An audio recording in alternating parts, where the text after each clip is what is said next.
Yeah, welcome to another episode of Stairway to Cinema. You can listen to this podcast on Spotify, Breaker, Google Podcasts, Pocket Casts, and Radio Public. Google? And, yeah, on Google. And I'm also trying to get it on iTunes, but they haven't responded yet, sadly. Mm-hmm. Anyway, I'm trying to release this every Saturday. And you can, if you want, you can tune in on each Friday on around 5 p.m. CET. Like today. To listen to this live on Twitch, if you want. Mm-hmm. The link to our Twitch is in the description. And today we're gonna talk about directors, especially directors we love. And I've written down so many names you can't believe it, dude. But we can't talk about all of them, but only the ones we care about, I guess. Yeah. But let's start with the usual. What did you watch? I don't have any news today. I know there's not really a lot of movie news right now. Yeah, it's all just Corona. All coronavirus, all movies getting delayed, all that good stuff. Well, I watched two movies. That's a lot. No, two movies that are topical to the current situation, and then two Outbreak and Contagion. Yes, I watched both of those. Oh, really? Yeah, Outbreak. What, 1995? Wolfgang Peterson, Dustin Hoffman, Morgan Freeman, Kevin Spacey. Can't like Kevin Spacey anymore. I know, but he was great then. Even Donald Sutherland. I forgot how good Donald Sutherland was in this movie. But Outbreak to me is like the Armageddon type movie of, where if you want a serious take, you want to go Contagion. But Outbreak, I still suggest watching because it's kind of shows out of control and what fear can do, all that good stuff. Oh yeah, so it's very dramatic. It's dramatic but actiony, it's typical Wolfgang Peterson, because like Air Force One had that same. That's by him. Yeah. Okay. Wolfgang. Wolfgang. We gotta talk about him in a minute. One of my homies. But yeah, I always recommend Outbreak. I definitely, after this watching, since it's been, 15 years since I've seen this movie, it's definitely a 90s movie. So it's, I don't know, there's some corn in there. Cuba Gooding Jr. right before he took off on Jerry Maguire, I believe. But it's a solid film, nothing. Yeah, and I think if there's a time to watch it, it's now. Yeah, I mean, I would say it's a good ride, though. Whereas the next film, Contagion, by fantastic director Steven Soderbergh, whatever the fuck. No, he's good, yeah. This movie I watched when it first came out back in 2011, 2009? Yeah, 2011. That's right. I watched it back then, and I remember I didn't enjoy it. I didn't care, just one of those things. But when I watched it the other night, I was all in. All in. This movie is fantastic. I would probably give it a 9. Yeah. What? Okay, that's a big call. Fantastic cast too. Marion Cotillard, Lawrence Fishburne is amazing in this movie. Kate Winslet, Jude Law, Matt Damon, and Matt Damon's story in this is just tragic. Just tragic. Have you seen Contagion? I haven't seen either, actually. I haven't seen Outbreak, I haven't seen Contagion. Well, I would, recommend Contagion for, the better film. Especially because it's so real and so true to life, so well crafted. The pace is amazing to it. And then when you find out what caused it, you're like, oh my God, it's like this movie predicted the future. Like it is so close to what is going on right now with this COVID-19 coronavirus that I think it's a must watch right now. But I mean, also it just adds to the fear, so it's, yeah, sure. It's like, I mean, if you don't want to experience that, if you want to watch other movies, if you want to watch a whole season of Friends to feel better, then I would go with that instead of watching this extreme, because this is it's haunting. I mean, there's scenes in it that are pretty tough. They're pretty tough. It's but yeah, I was really impressed. Way more impressed than when I saw it 9 years ago. I think it's on sale. Same with Outbreak. So I could get them, but honestly, Yeah, I wouldn't I wouldn't mind a break from all this virus. Yeah, a break would be good. Yeah. Right after that, I watched I think this was from 2007, 2009, but I always liked this movie, George Clooney. It's a movie called Michael Clayton. It's just a very, very good corporate lawyer thriller movie, and I've always enjoyed corporate lawyer thrillers. But this movie has some killer actors in it too, with Tilda Swinton and Tom Wilkinson. And I don't think we've talked about Tom Wilkinson much. Oh, he's in so many movies, but I don't think a lot of people know his name. Yeah, I've always loved Tom Wilkinson, and when I do my 2000s list, I'll talk about a movie that I love so much. It's called In the Bedroom. I think it's him and Sissy Spacek. Maybe it's not Sissy Spacek, but fantastic movie. But Michael Clayton, I don't know if that's a must watch. It just depends on, what you're into, but it's cover-ups, conspiracy. But George Clooney, I've always really liked George Clooney. I watch George Clooney in pretty much anything, even though I don't think he's not much of a stretch. You know what I mean? He's not much of a stretch. He's not at the top of the actor. You know what you're getting. Like, you're going to get a solid performance and a solid actor, but you're not going to get, it's not Gary Oldman we're talking about here. Yeah. But I do recommend Michael Clayton. Yeah, it's on my list. That was around the time where he had some really, really good movies. Like Syriana is another amazing movie with Jeffrey Wright. And that's a must watch, in my opinion, Syriana. Tilda Swinton won the Oscar for Michael Clayton. Yeah, I remember her performance being better. It's weird. Like, I don't have any complaints about the performance, but I don't know if it was Oscar, because I've seen her in some great roles, but, I mean, at the same time, I can't really complain about what she did in Michael Clayton. I thought she was fucking solid, but anyway. Then I watched a movie with my girlfriend, a little romantic comedy early in the week. Lane? No. This is actually one of those romantic comedies that I think is actually pretty solid. It's called He's Just Not That Into You. All-star cast. Name for a romantic comedy. All-star cast, though, too. You got Ben Affleck, you got Bradley Cooper, you got Jennifer Aniston. Oh, shocker. But you got Scarlett Johansson, who just, looks amazing in this movie. But I have to say, man, like, this movie's solid because usually romantic comedies are notorious for painting, the girl to be, more of a know-it-all, the man to be stupid and all that. It kind of just breaks that barrier, makes them both look stupid, but it really breaks down like the women's issues when they're dating and like what they're telling themselves. Like, that's what the title is. Like, you got to wake up and realize he's just not that into you. But Justin Long is in this, and he's pretty good too. I like Justin Long. Jennifer Connelly. Yeah. And Drew Barrymore. I mean, a couple people you're just like, whatever. But yeah, I wouldn't watch it for the acting. Just a good romantic comedy though, and I'm not going to recommend many of those, but that's definitely one that I would recommend. Dude, you had plenty in your 80s list. Come on. I did. I had a few. So you did recommend a couple. Like what?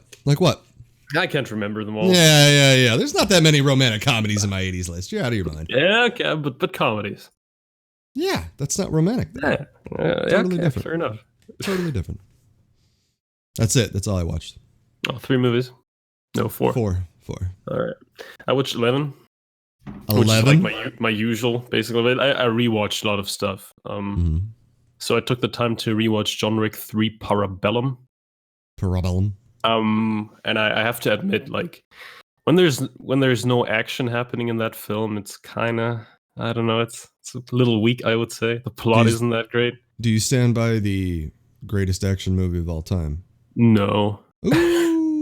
I think that's what I said when I first saw it, but like last week I had it. It wasn't my list, but it was probably a little high. Mm-hmm. I mean, it's when there's action, it's fantastic. It's absolutely outstanding. But when there's no action, it's kind of like, yeah, I think the plot is a little too, I don't know, too layered in a way. It's just kind of boring. But just for the action, you can watch it because like there's stuff you've never seen. It feels more like Asian martial arts movie than a Hollywood action film. And just the fact that they had two of the guys from The Raid is fantastic. Love it. And the finale when Keanu Reeves fights Mark Dacascos. And it's just awesome. That's not helping me want to see it, knowing that Mark Dacascos is in it. That's he's good in it. He's the villain. Oh my god. He's not really a villain though. When Keanu Reeves fights these guys from The Raid and Dacascos, you kind of see how slow Keanu Reeves is in comparison. It's kind of, I mean, you mean age? Yeah. Even though Mark Dacascos is older, I believe, but still, he's more in shape. Dacascos is a conditioned martial artist, though. So, right, yeah. But still, really impressive from Keanu Reeves. And entertaining movie, for sure. But not, like, I wouldn't say this is top 5 action movies of all time. Even though I said that before, but yeah. All right. Sometimes you gotta walk it back, walk it back a little bit. Then I rewatched L.A. Confidential. Oh, there we go. And I think it's not much of a stretch to say that's one of the best scripts ever written. Yeah, because everything, the setup to the whole corruption plot and stuff, the characters, it's fantastic. Mm-hmm. The pace. I love Guy Pearce in this. I love Kevin Spacey. I know. That's something you can't say a lot. Guy Pearce. Yeah, he's one of those. I mean, he's the straight guy, right? He's like. He's either going to be and he plays it so well. Yeah, that's right. All 3 of these cops, I think they were perfect for the roles of what they played. I don't mean to cut you off either, but Guy Pearce I wanted to hone in on because we both like Spacey. We both like Russell Crowe, but Guy Pearce, I think this is like, aside from Memento, this is like his best film. Yeah, his best film, but he was also great in other movies. There is he's also bad though in some. That's what I was. That is true, yeah. But he can play the villain. I can tell you. There's a movie called Brimstone. I think I told you about. It's a western with Dakota Fanning. He's really good in that one. You should check that out. Jon Snow. Right. Yeah, he has a small part. Yeah. But yeah, L.A. Confidential. Also, James Cromwell is really good. Yeah. And just the whole. The thing I don't get though is I'm not sure if. Kim Basinger deserved the Oscar, considering that Julianne Moore was nominated for Boogie Nights the same year. Yeah, there you go. I don't know. It didn't feel like an Oscar. I've told you about the Oscars and how people campaign, and that's one of those ones, man. Supporting, especially. I mean, like Marissa Tomei getting it for My Cousin Vinny. I always point it to that as well. It's just she has an Oscar. Yeah, she has an Oscar for My Cousin fucking Vinny. Yeah. She's great in it. The movie's great. You like Joe Pesci, so that's one of Pesci's best roles. But anyway, we're not talking about that. Yeah, you're right with the supporting. I could argue that Brad Pitt didn't really deserve it last year. I mean, you're happy that he got it, but yeah, but it's not. I mean, yeah, they forgot Willem Dafoe. Which is, the Oscars are kind of irritating. We both agree there. Yeah. 100%. Dude, also, L.A. Confidential has some sort of Departed scene right near the end. Mm-hmm. If you know what I mean. Mm-hmm. And the finale, the shootout, it's awesome. When I don't want to spoil it, but when he does what he does in the end, like Guy Pearce, mm-hmm. It's great. Yeah. I really, one of my favorite scenes is when Russell Crowe breaks that fucking chair, too. I love his character. I love Bud so much. Bud White. Bud fucking White. And and Jack Vincennes. Yeah. And character names. That was, I remember when I first seen it, the scene where Spacey gets, spoiler, hit, but I remember being a little shocked with that. I remember that kind of. That's what I mean with the Departed scene. Okay, all right, that's what you're talking about. And also James Cromwell. James Cromwell, not a fan, but in this movie, I think he was perfect for that role. Perfect. Absolutely. So, yeah. Hard to argue with. I'm just saying, like, that's an actor don't care for, but just not my cup of tea. But he was really good in that. Really good. Yeah. So Just remember, Titanic. Titanic beat that. Just letting you know. Well, what best picture? Mm-hmm. Yeah, that doesn't seem right. Titanic. Yeah, and also Titanic then must have beaten Boogie Nights as well. I don't think Boogie Nights got nominated for Best Picture. I don't think it was. No, I don't think it was. I know Good Will Hunting and LA Confidential both got beat, though. But I'm an LA Confidential guy over Good Will. So. Yeah, me too, I think. Even though I haven't seen Good Will Hunting in years, so can't really tell. I'm still saying Boogie Nights is better than all of them, you know? Anyway, then I also rewatched Green Book. The best picture of last year, which I don't know, it's 2018 was a weak year, but I don't think it deserved the Oscar. One of the weakest years on record, I feel like, at least in terms of what they nominated, you know. From the nominations, only The Favorite really stood out for me, even though I do like Green Book. But to me, that was like my favorite movie. No pun intended. But I still don't see that as a best picture, like, for me. Like, especially when you compare it to this year's nominees. Yeah, this year was strong as fuck. But anyway, Green Book is like, that's one hell of a feel good movie. Even like, I don't know, it's kind of harmless in a way. It's easy to enjoy. Also, I heard people like have an easy time hating it. They do. I don't know.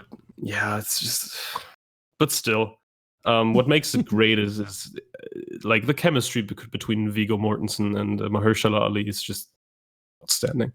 And Mahershala snagged his second Oscar there. He's gonna get a third. I'm calling it. Oh, like, I think he's he will so too. Good. I think he will as well. Yeah.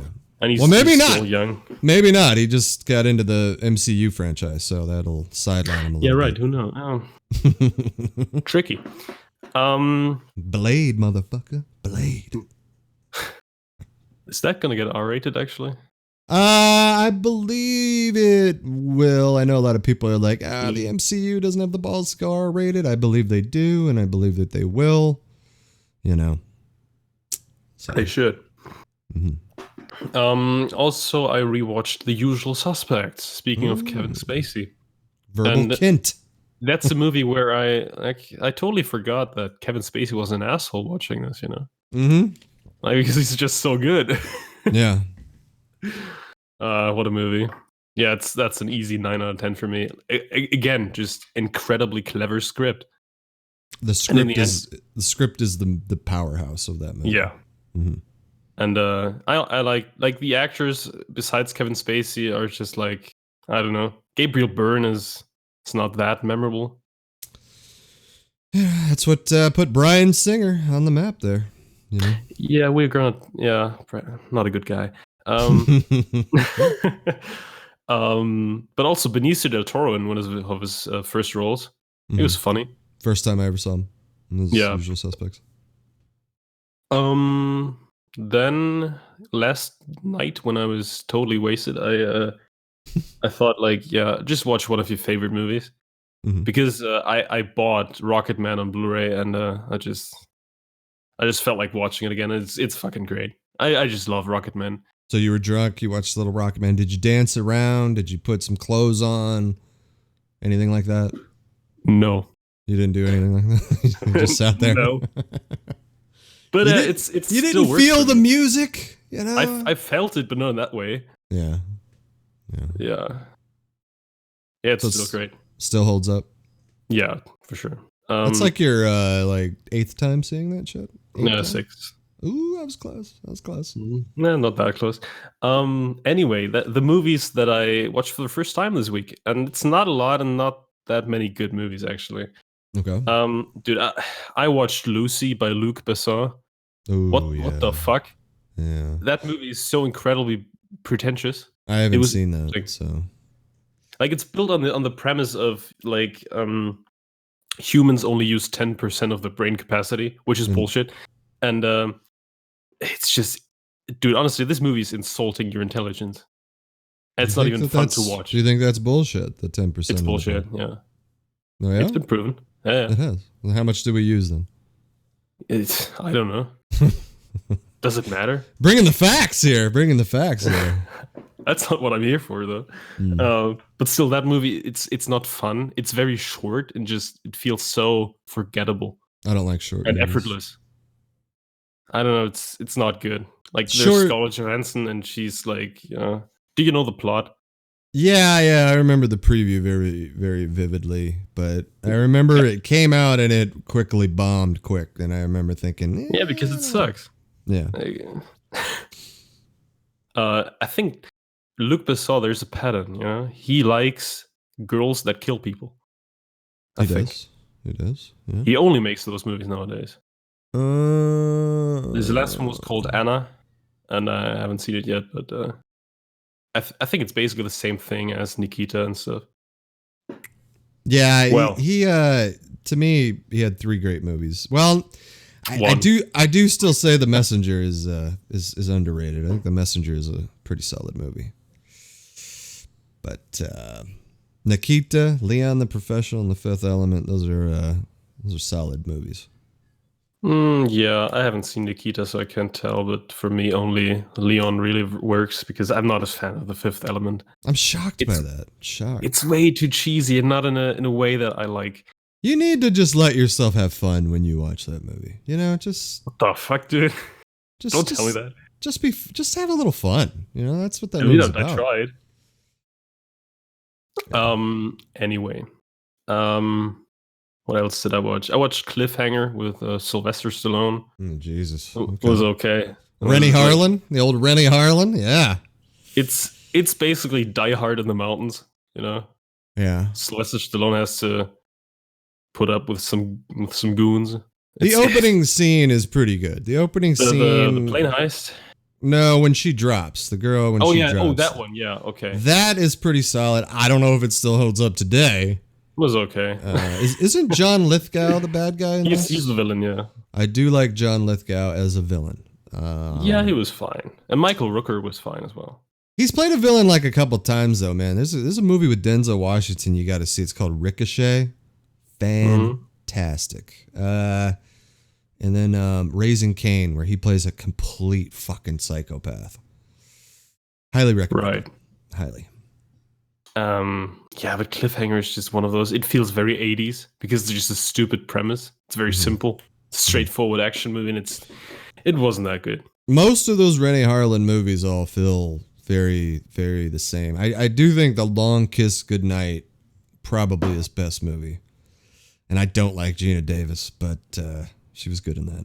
And so is Samuel L. Jackson. Samuel L. Jackson's great in that. I would say he's great in everything because especially playing himself.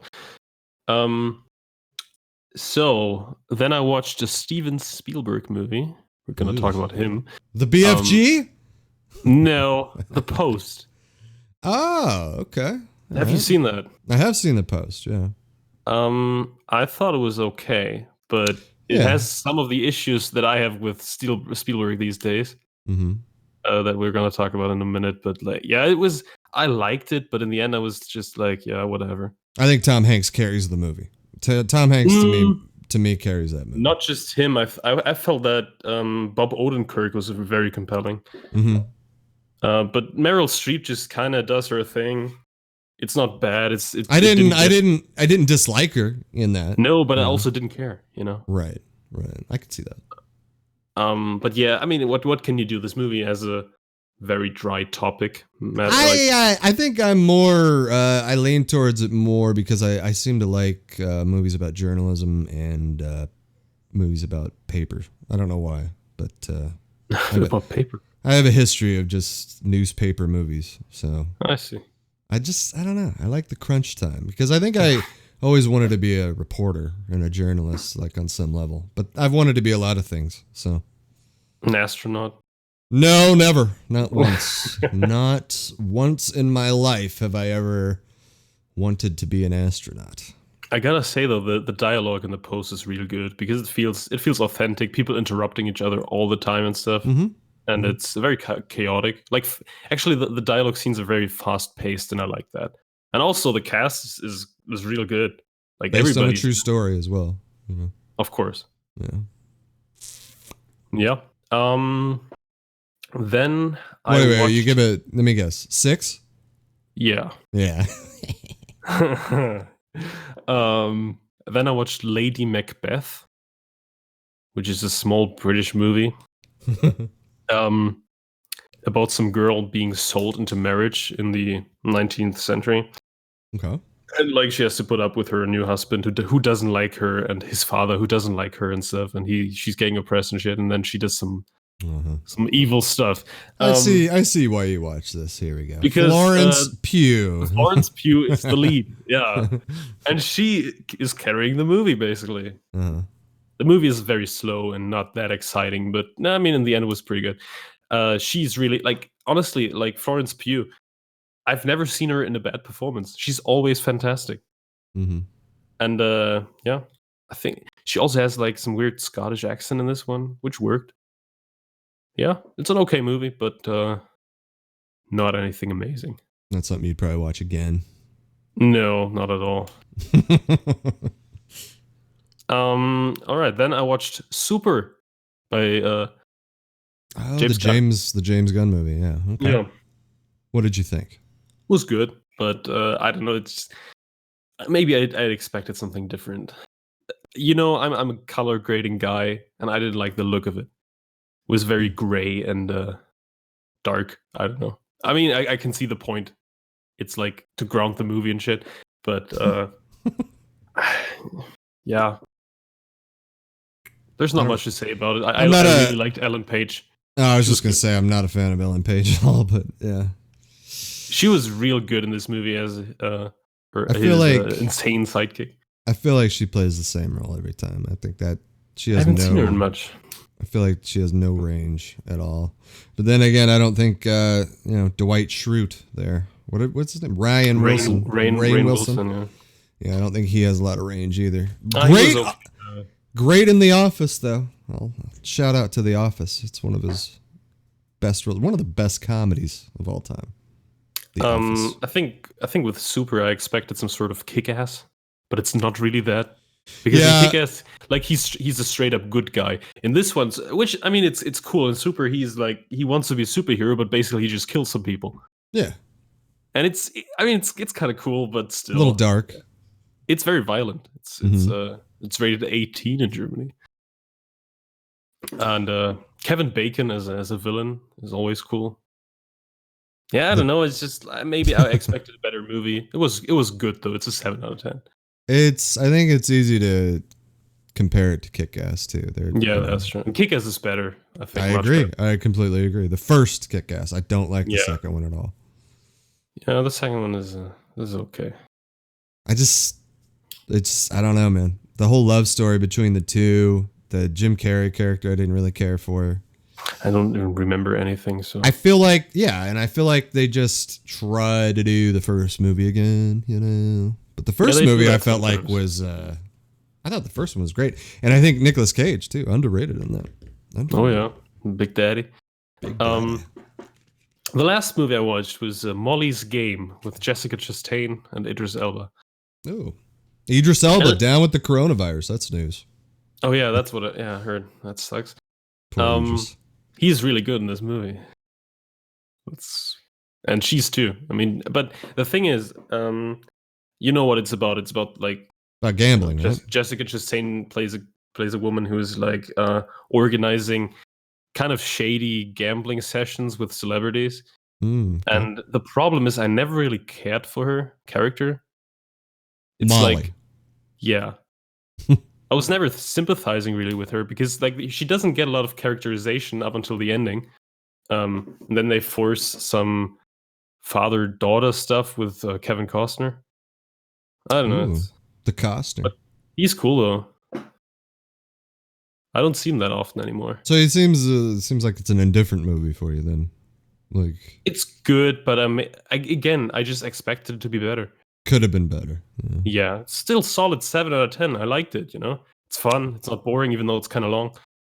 7's a good score. Especially coming for you. Oh. But yeah, I mean this week wasn't. You're either a 6 or a 10. Nah. Anything in the middle is interesting, I don't give that many 10s. No, you got fucking 70 10s on your list now. Oh, that's not true. What do you have? 49 of them, I believe. No, 30. Not even. Nah, you cut them down. Yeah, I did. Yeah. LA Confidential was once a 10. Now it's an 8. No, that's a 10. It's not for me. I like it a lot, but not 10 worthy for me. Anyway.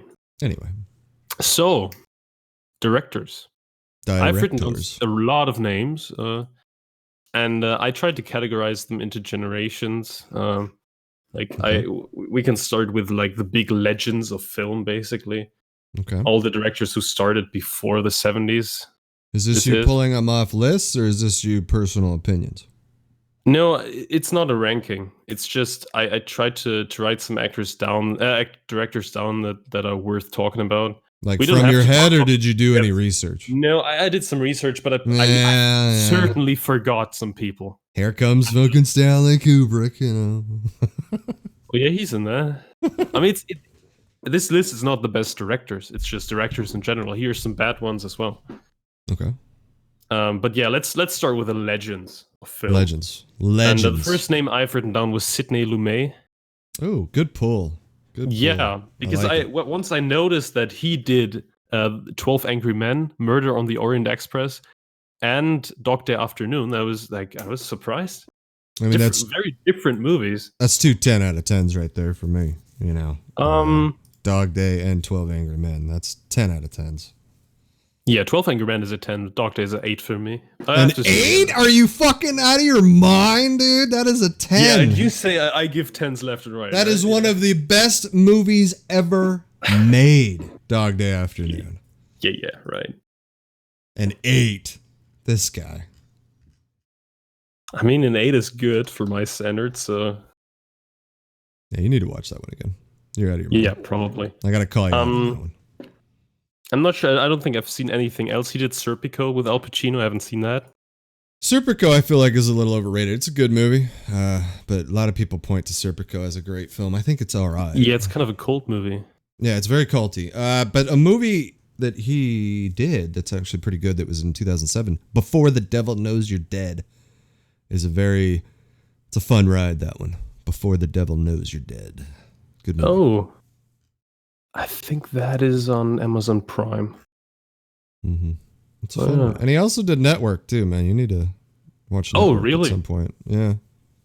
So like as I said, he's one of the big ones, one of the legends. He's got some shit under his belt. Yeah. He's directed a few movies. Also, Running on Empty. Running on Empty is a good one. Guilty as Sin is a good movie with Robert De Niro. Like, this guy's... He's got some shit. It's good to have you here because I can't really say much about these directors that are coming now, you know? I mean, because I haven't seen all of their movies. I've seen a couple movies here and there. You know? Yeah, right. You've seen more old movies than I have. So I've seen a few. Yeah, couple. Next name I've written down. You can say shit about this one, I believe, because you haven't seen any of his movies. It's Akira Kurosawa. Mm-hmm. And he's one of my favorites. And I think he's one of the most influential directors of all time. Star Wars is partly based on his movie The Hidden Fortress. Mm-hmm. Like even C-3PO and R2-D2 are a complete rip-off of two characters of Kurosawa. Right. And Darth Vader is basically a samurai, you know, and shit. Yeah, dude, just the aesthetics of his movies, this black and white samurai shit, it's fantastic. Mm-hmm. And it feels very Western. Those samurai movies from the 60s and 50s, they kind of feel like Italo-Westerns in a way. Or is it because more that the Italian Westerns were inspired by them? I think, yeah, right. I would say that, yeah. I would say that's more so. I mean, Sergio Leone copied Yojimbo and made Fistful of Dollars. So, and also the Magnificent Seven, legendary Western, is a copy of the Seven Samurai. Mm-hmm. So yeah, big influence on film, I guess. Which brings me to Sergio Leone. Well, at least I'll say this. At least the three copies that we mentioned there with Good, the Bad, and the Ugly, Magnificent Seven, and... No, the Good, the Bad, and the Ugly is not a copy. I mean, Fistful of Dollars, whatever. Yeah. And then Star Wars? Yeah, Star Wars. At least all three are different. You know, they're different. So if you're not into samurai shit... Yeah, right. You know, at least you can get, you know, an homage to those movies. I mean, Star Wars isn't really a copy, but it took so much inspiration. No, you can see it. You can see it. Yeah, totally. And but Fistful of Dollars is a straight up copy, you know. So, which doesn't make it a bad movie, but kind of weird. Speaking of Sergio Leone, I think he's one of those directors. He only made 6 movies, I think, and they're all fantastic. Even though I haven't seen them all, but like, he's just one of the masters. Like, I'm not sure. He at least did 2 trilogies that were really, really good. Oh, he did a movie, the Colossus of Rhodos. Colossus of Rhodes. Yeah, right. I don't see I only have the German, the Italian title right here. So, but that's said to be kind of sucky. 5.8. Yeah, that's not good.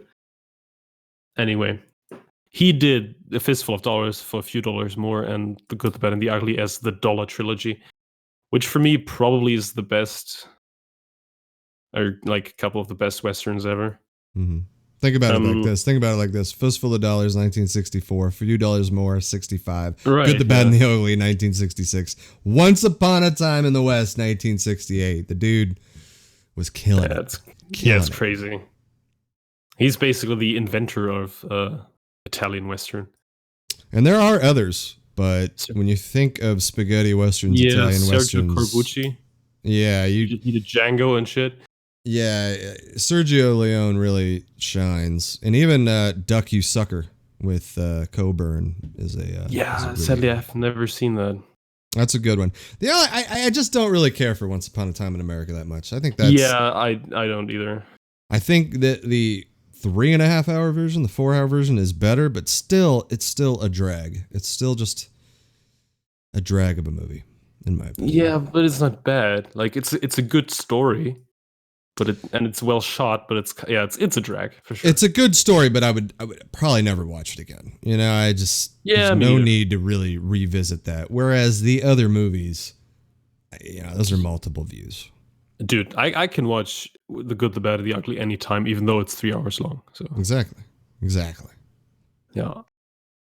I think we both agree that that's his best film. You know. Oh yeah. Yeah. It's one of the best films ever, actually. Ever made. And it's Quentin Tarantino's favorite movie, if that means anything. No, not really. next name on my list is Alfred Hitchcock.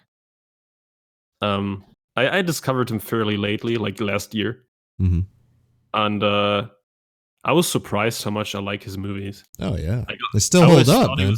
Yeah, right. That's why I always thought like his movies were good at the time and stuff, but they.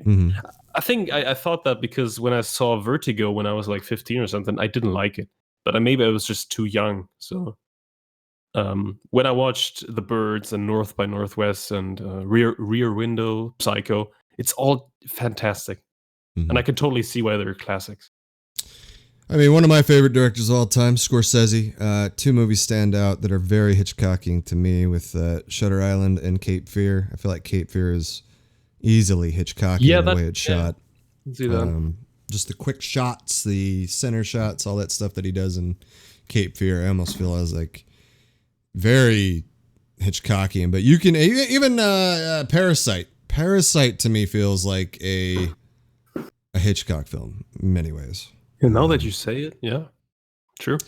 Just the way it, it's, I don't know, man. Hitchcock was a master way ahead of his time. The master of suspense, as they call him. Yes. Because nobody did it like him. Even Psycho, man. Psycho still holds up. I love Rear Window. I like North by West. Strangers on a Train, I always say, is probably one of my favorites, even though the acting is not that great. Because it was one of his earlier ones, I believe. Strangers on a Train. But definitely one of my favorite stories is Strangers on a Train. I love that. What's your favorite Hitchcock movie? Well, I lean towards Strangers on a Train. Yeah. But it's hard to say. I mean, because I would probably say that is my favorite. Yeah. Okay. Yeah. I would say Psycho for me. Yeah, I mean, so much I liked it, even though I was totally spoiled.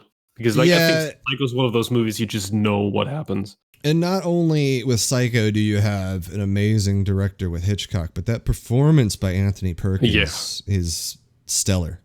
Legendary. Yeah. And I think my least favorite that I've seen was To Catch a Thief. That was kind of wacky. Didn't like that much. Just a side note on Psycho 2. You don't need to watch Psycho 2, 3, or 4. I heard that 2 is not that bad. 2 is not that bad, you're right. But 3 and 4, you're like, oh, okay. Yeah, like Psycho, it doesn't seem like a movie you'd want a sequel for. Mm-mm. It was the 80s, so, Yeah, right. I mean, Jaws got a sequel. 3 of them. Yep. Oh, yeah. Yep. All right, next one is your boy. Stanley Kubrick. Oh, yeah. Yeah, I know. I'm not a fan either. Like, not a huge fan, but I can't deny that he's good, But it's just not my cup of tea. It's hard to go against him and not put him on a list when you're talking about directors. And I will say that documentary that I've mentioned to you before, Room 237, where they break down The Shining, did make me appreciate him a little bit more. I think that's a must-watch documentary because it really does. And Lolita is one of his underrated movies. I mean, that got a remake, didn't it? Yeah, with Jeremy Irons, which was actually pretty good. It was a Showtime movie. But I love Spartacus, love Lolita, I like Doctor Strangelove. 2001, I like to watch, but I don't necessarily recommend it to everyone. The thing I think Kubrick's movies are kind of cold. They never feel. I never feel emotionally invested in anything. Mm-hmm. It's all. I don't know. It's hard to explain. I haven't seen all of his movies. Actually, I haven't seen any of his earlier works. So if you say that Spartacus is real good, I gotta check that out. Oh, you'll love Spartacus. It's an historical epic. So Spartacus is amazing, and it's not like you're watching it. You're like, this doesn't feel like Kubrick at all. Like. That's like good. All these movies that I mentioned, like Ben-Hur, Ten Commandments, Spartacus, Cleopatra, El Cid, Agony and the Ecstasy, like all these movies. Sandal movies. Sandal movies. You could easily like just say to yourself, this was directed all by the same guy. Like that's what it feels like. Many of the times. You don't really feel Stanley Kubrick. I feel like you start to feel Stanley Kubrick when Doctor Strangelove comes around. And I'm not a fan of that. It's been called the best comedy of all time. I didn't love once.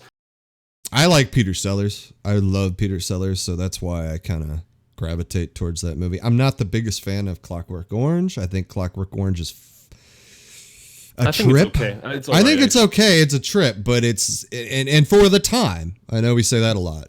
For the time, that's pretty amazing to have a movie like that come out. So. But yeah, have you seen Paths of Glory? That I think my dad watched it a long time ago. I mean that I vaguely remember this, but I don't think I've ever like sat down to watch it. But our boy Kirk Douglas is in it. Our boy, Kirk. He's not my boy, Douglas. Well, it's definitely my grandma's boy. She loves that man. Yeah, but no, he did. Kind of sad. Yeah, that's true. Kubrick's dead, Sidley Lumet's dead. It's sad. I think everybody from the Legends list is dead. But even Kubrick's, repertoire here, his little filmography of director is just not, it's not enough, in my opinion. Yeah, especially between Full Metal Jacket and Eyes Wide Shut, there were 12 years of time. Yeah, but I think that's why he wanted to make a movie that's similar to Schindler's List. I think. And once that came out, he dropped it completely. One of the movies I really like by Spielberg, one of my favorite movies by Spielberg, is Artificial Intelligence, and I just like the connection between that and Kubrick because Kubrick was supposed to direct that. Yeah, he started it, I think, and then Spielberg took over, and it feels like a very darker movie of Spielberg's that I've always loved, but we're not talking about Spielberg. I do like The Shining, even though we've talked at length about The Shining. I think The Shining is kind of special. It's kind of a special movie. What's your favorite Kubrick movie? It's tough because that first half of Full Metal Jacket I think is a masterpiece. I really wanted Eyes Wide Shut to work, but I don't think it's that bad actually. I think it's pretty bad. I don't think the story was okay. Good. I walked out of the theater just like, the fuck did I just watch? Yeah. I didn't really care for it. I didn't care for Nicole Kidman, even though I like Nicole Kidman. I like Tom Cruise. I mean, I love Tom Cruise. In that role, I like Tom Cruise. It's the movie itself that I just just didn't give a shit about. It's tough. Probably Spartacus. If I'm saying favorite and movie that I could watch, because I've seen Spartacus probably 20 fucking times. So, yeah. Yeah, for me, it's Full Metal Jacket, I believe. Even though it's not, Full Metal Jacket is like a 7 out of 10. But from the Kubrick movies, it's the one that I could rewatch. Because I'm not crazy about going back to 2001 or Doctor Strangelove. No. I've seen 2001, I think, 5 times in my life. I think the first half is amazing. The music is like the best part for me. The music is great. Yeah, but it just kind of falls apart there at the end. It's so weird and just trippy and too much to explain there. I still say 2010, the sequel, has nothing to do with Kubrick. At least it makes sense of 2001. But yeah. Good director, but slightly over fucking rated in my opinion. I think that stuff like Interstellar and Ad Astra for me work way better than 2001 because they have the emotional weight that I think 2001 lacks, you know. Agree. And I think that those two movies are in the vein of 2001, like this deep space drama, like this, like a space journey. Odyssey, what it's called, you know, like that's what I think they pulled it off better. Now that could be because of the time, but not really. I think he just got really trippy towards the end and I never really cared for it. Because the shots in 2001 are fucking incredible. The set pieces are incredible.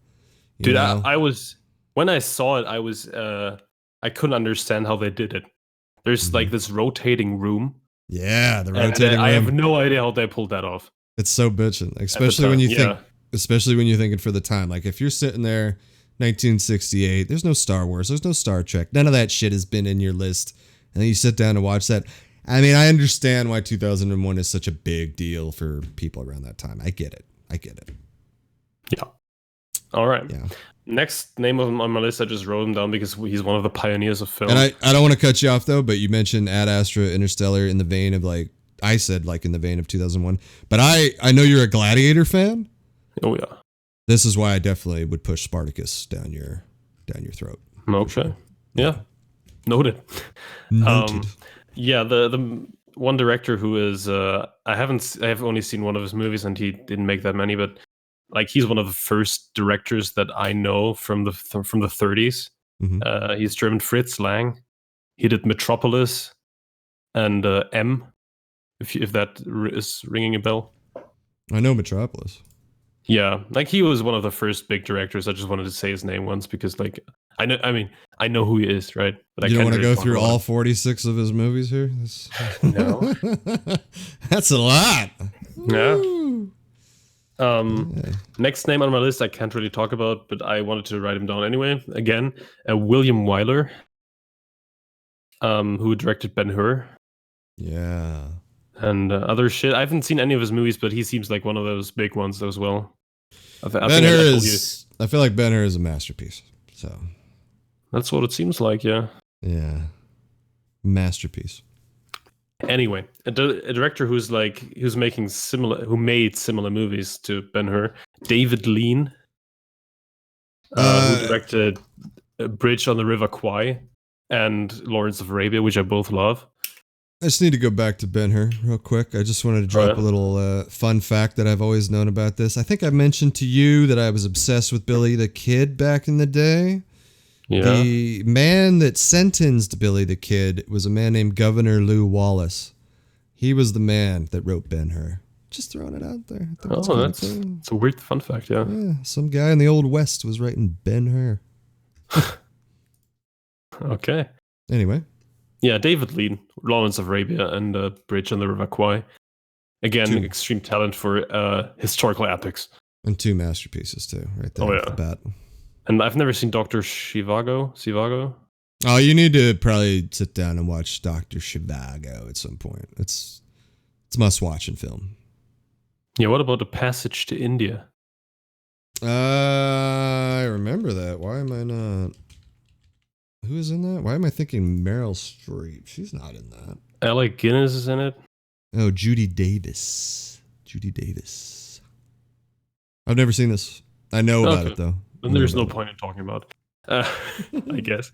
So that's all the names I've written down for legends of film. Basically, if you have any names that I forgot, I've probably forgotten plenty.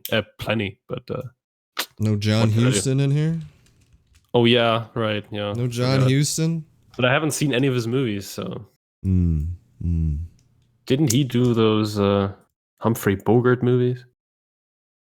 Yeah, he did.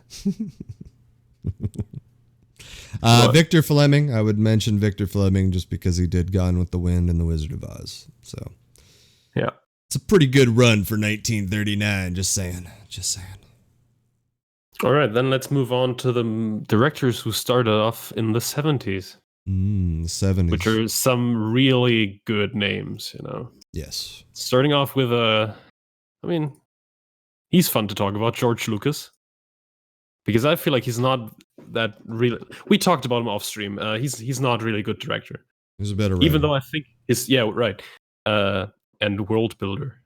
His first movie though, American Graffiti, I really like. It's a good movie. Movie. But also he directed the first Star Wars. You know, can't take that away from him. Mm-hmm. But then, the prequels. Did you see THX? Horrible. Did you see THX? THX No. That's weird too. That's in that vein of kind of 2001ish. It's a little strange. But Robert Duvall bald, you know, if you want to see that. Not really. THX 1138, I think. THX. I think. Yeah. I don't know. Yeah, it is. Yeah, he really showed his director prowess with the prequels, and it kind of tarnished his legacy, in my opinion. For sure. Absolutely. Everybody's shitting on him now, even though he gave us some great stories. He invented Indiana Jones. So yeah, but he kind of buried himself. It's kind of his own fault, in a way. Yeah, and the thing he does, which I don't like, is that he keeps going back to the original Star Wars movies and alters them. I hate it. Yeah, I fucking hate that shit. Horrible. I hate that shit. I think there's at the moment there's no real way to see the original Star Wars cut. The only original way digitally to see the original Star Wars cut at this time is the collector's edition Laserdisc. But you can find, my uncle still has the VHS tapes, but obviously that's not going to be a fun watch. So it's sad that he hasn't released them, you know, digitally or 1080p. That would be nice, at least, you know, to see it. Because those wacky effects he put in them, especially like there's this musical scene in the sixth one. Return of the Jedi. It's bad. It ruins it so much, man. The effects don't add to the story. They just take you out because they're horrible. They get rid of the Wolfman in the fourth one, which really irritates me because I like that little shot of the Wolfman. The whole Han not shooting first thing is ridiculous. Oh yeah, that's a big deal for Star Wars fans. That's a big deal for me because it's, you know, he is a scoundrel. He's an anti-hero, you know. He grows into being a hero, obviously, but at that time, you know. That's why I can see the point, yeah. That's why I gotta admit, the ending to Solo, you know, when he shoots first, I gotta admit, I kind of like that. You know. They did. Dude, Solo is better than people say. Solo's underrated. Yeah. Now, as I call it, it's overhated. Overhated, that's the word to use. Best fucking word, yeah. Yeah. Next director is Brian De Palma. Yeah. Is he dead? No, he's not. He's I don't think so. I thought he was just making something. Oh yeah, that's true. He's making a movie called Predator, but I don't think it has anything to do with Predator. Yeah. Anyway. Now, are we talking about just like the movies that, not the movies he directed in the 70s? Those are just like the movies that he. Yeah, like he's one of the directors who really started doing movies big time in the 70s. Right. Like, I think Blowout. No, that Blowout is from the 80s. Yeah. Carrie is like his first movie that I know from the 70s. Carrie was pretty good for the time too. You never saw it? No. It's like the first Stephen King movie, right? One of them, yeah. It's pretty solid, but very dated. Very 70s dated. So, but I don't know. I don't know if I'd recommend Carrie, honestly, because the book is fucking great. The book is great. Yeah. That's what I heard. The Fury, though. The Fury is actually pretty good. The Fury, though. The Fury is actually pretty good. The one he did. Fury. Yeah, he did that right after that with Kirk Douglas. It's about these two. It's about this brother and sister who have this telepathic shit going on between them. I saw it a long time ago, but that's a good movie. Solid. And we just talked about this movie a minute ago. I did anyway. Raising Cain. He did Raising Cain in 1992. I love Raising Cain. And that reminds me. I forgot mentioning Orson Welles. Oh, yeah. Just said Kane, yeah. Yeah. Anyway, I've only seen Citizen Kane. I'm not a fan, so I can't really say anything about Orson Welles. Except for he did Citizen Kane when he was 27, though, so that's kind of impressive. The Stranger, I remember, I think, being a movie that I really liked. He was also an actor. I saw him in a movie called Waterloo about Napoleon, which is a good movie. Yeah. Anyway, go on. Yeah. Brian De Palma, though, directed a Vietnam movie that I always forget about with Sean Penn and Michael J. Fox called Casualties of War. It's a tough fucking watch because there's a rape scene in this movie. But this is one of those 80s Vietnam movies. We got Platoon, Full Metal, we got Hamburger Hill. Casualties of War, I always kind of forget about, but pretty good role for Michael J. Fox because it's much more serious than what he was doing around that time. That's what it looks like, yeah. Yeah. Also, a young John C. Reilly is in it, and John Leguizamo, that guy, Yeah, he's got some solid movies under his belt. And I know The Untouchables. I know is one of your. He made some real mafia classics with Scarface and The Untouchables, and Carlito's Way is kind of a lesser known mafia movie. I don't think you like that one, right? I don't like Carlito's Way. I like the performances in Carlito's Way, but I hate the fact that they show the ending at the start. I can see that. Yeah. Irritates the shit out of me. I hate it when people do that shit. The thing is, I would also recommend though the movies before Scarface, which is Blowout and Dress to Kill. Yeah. Dress to Kill is very good, and so is Blowout. Both movies solid, dude. I think Blowout is one of those movies that Tarantino always points at. Mm-hmm. And the reason why he wanted John Travolta for Pulp Fiction. It's surprisingly good. Blowout. Surprisingly good. Yeah. John Lithgow. But also I always found it kind of weird that he did the first Mission Impossible. Mm-hmm. And it just doesn't really fit into his filmography. I mean, no, and it's so different from the other Mission Impossibles, but so is 2 with the John Woo one. Oh, yeah. Yeah. I feel like it was JJ when he came in with 3 that he kind of set the groundwork there for the rest of the Mission Impossibles. But yeah, the first one is very different. Very different. And Mission Impossible does one of the things that pissed people off that were fans of the original Mission Impossible, and they made a hero into a bad guy with the John Voight character, and that kind of irritated a lot of people. I don't even remember that. But one of my boys, Emilio Estevez, in it for 5 minutes. I always liked that. But you got to give credit to Ving Rhames too. He's been there the whole fucking time. Oh yeah, and he's great. Because in that one, he's super likable, and in Pulp Fiction, he's just menacing as fuck. Mm-hmm. That's great. He took a lot more likable roles, I think, after that Pulp Fiction. But even Pulp Fiction, he's still likable because he's the coolest guy in the room. He fucks those dudes up, man. So yeah, that's dead. Anyway, next one is the biggest name ever, I believe. Tell to the folks at home who Steven Spielberg is. Steven Spielberg is an American director.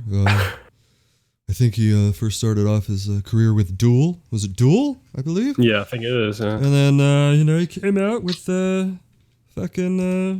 Jaws, which is one of my favorite movies. One of my favorite movies of all time is Jaws. Yeah, right. I can see that.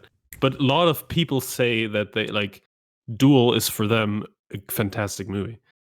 It's a pretty good movie. I have to see it, I believe. Even though it's a TV movie. But his follow-up to Jaws, Close Encounters of the Third Kind, is amazing. Never seen that. Is amazing, dude. Great Richard Dreyfuss role. Great movie. And it's very, one of the, there's not many movies where aliens come down where it feels real. And I think Close Encounters is one of those movies that you point to that's one of the good ones. Arrival? Arrival is another one. Yes. Arrival is... No. Right. But Steven Spielberg, I put easily one of the best directors of all time. But he can... for sure. He falls into this paint by numbers type movie sometimes. But if you look at his list, just unfucking believable when you look at this run of his with Jaws, Close Encounters. 1941 was a complete bomb, but I think 1941 is pretty funny. Raiders of the Lost Ark, E.T. Then he's got Temple of Doom, The Color Purple, which is one of the most underrated dramas of all time. Empire of the Sun, again, very good. First time we saw little Christian Bale. Last Crusade, as you know, is great. Always, I've recommended to you. Hook is fun, but I wouldn't recommend it to anybody. Terrible things about it. There's some weird, terrible shit, but it's still like, I think if, I was 11, so I don't know if it's going to resonate with you. So that's why I'm not recommending it. But Jurassic Park, I still think holds up to this day. A landmark. The fact that this man gave us Jurassic Park and Schindler's List in the same year, just... Yeah, it's kind of... Unbelievable, man. Unfucking believable, this guy. Now... 97, he comes back with Lost World and Amistad, which is not quite, not quite as impactful as 93 there. But, yeah, man, Saving Private Ryan, AI, Minority Report, Catch Me If You Can, The Terminal. I think that actually is one of his best runs with AI, Minority Report, Catch Me If You Can, and The Terminal. Yeah. War of the Worlds bugged me because of the ending, but I think War of the Worlds could have been amazing. Munich, I think, is one of the underrated ones, like Amistad. But Crystal Skull, he took a 3-year layoff between 2005 and 2008. And he comes back. I mean, he does Munich and War of the Worlds in the same year, and then he comes back with Kingdom of the Crystal Skull. Wow. Terrible. There's a movie called Crystal Skull. Yeah, Indiana Jones and the Kingdom of the Crystal Skull. That doesn't exist. Yeah, actually it does. Came out in 2008. Crushed everybody's dreams. And everybody hated it. Which I'm trying to forget it. Lincoln's a solid movie, but I mean... You just skipped over The Adventures of Tintin. Nobody gives a shit about The Adventures of Tintin. Dude, I grew up with the Tintin comics. Fuck you. No, yeah, that... No, you didn't? What? Must be a German thing, then. No, it's French. I mean, in Germany, you kind of grew up with French comics. War Horse, I never even saw. And Bridge of Spies, I still need to see, but you did not recommend that. Yeah, Bridge of Spies and the Post and stuff. That's what I mean with my issue with Spielberg is that nowadays his movies are kind of... I can't really tell you what's wrong about them, but they're just kind of forgettable. Ready Player Even though One. They're solid. Yeah, right. I think Steven Spielberg, he's very good at... He's doing two kinds of movies. He's doing the blockbuster movies and the serious historical movies. And he's good at both. Real good. Mm-hmm. I mean, you just said Schindler's List and Jurassic Park in the same year. That's like the perfect contrast. It's hard to go against that, too. But I mean, for me, it feels like the last good movie he did was probably Lincoln. But Lincoln is difficult, though. Not something I'm going to watch a lot. So if I was going to say my last favorite movie by him, it's 2005 with Munich. And then after that... James Ryan. Who? For me, it's Saving Private Ryan. Oh, Saving Private Ryan. My last favorite movie by him. Oh, The Terminal. Terminal's really good, but like, I feel like his peak was in the 90s. Right. Yeah, but I Catch Me If You Can, I think, is amazing. I think Minority Report is one of the most underrated scientific movies of all time. And AI, that run that he had with AI, Minority Report, Catch Me If You Can, that's one of my favorites. Catch Me If You Can is one of the reasons that I started liking Leo. So. Oh, okay. Yeah. What's your favorite Spielberg movie? Schindler's List? Gotta go to Schindler's List. Doesn't even come close. Yeah, and for me, it's one of his blockbusters, Raiders of the Lost Ark. Yeah. All right, next name is your boy, Martin Scorsese.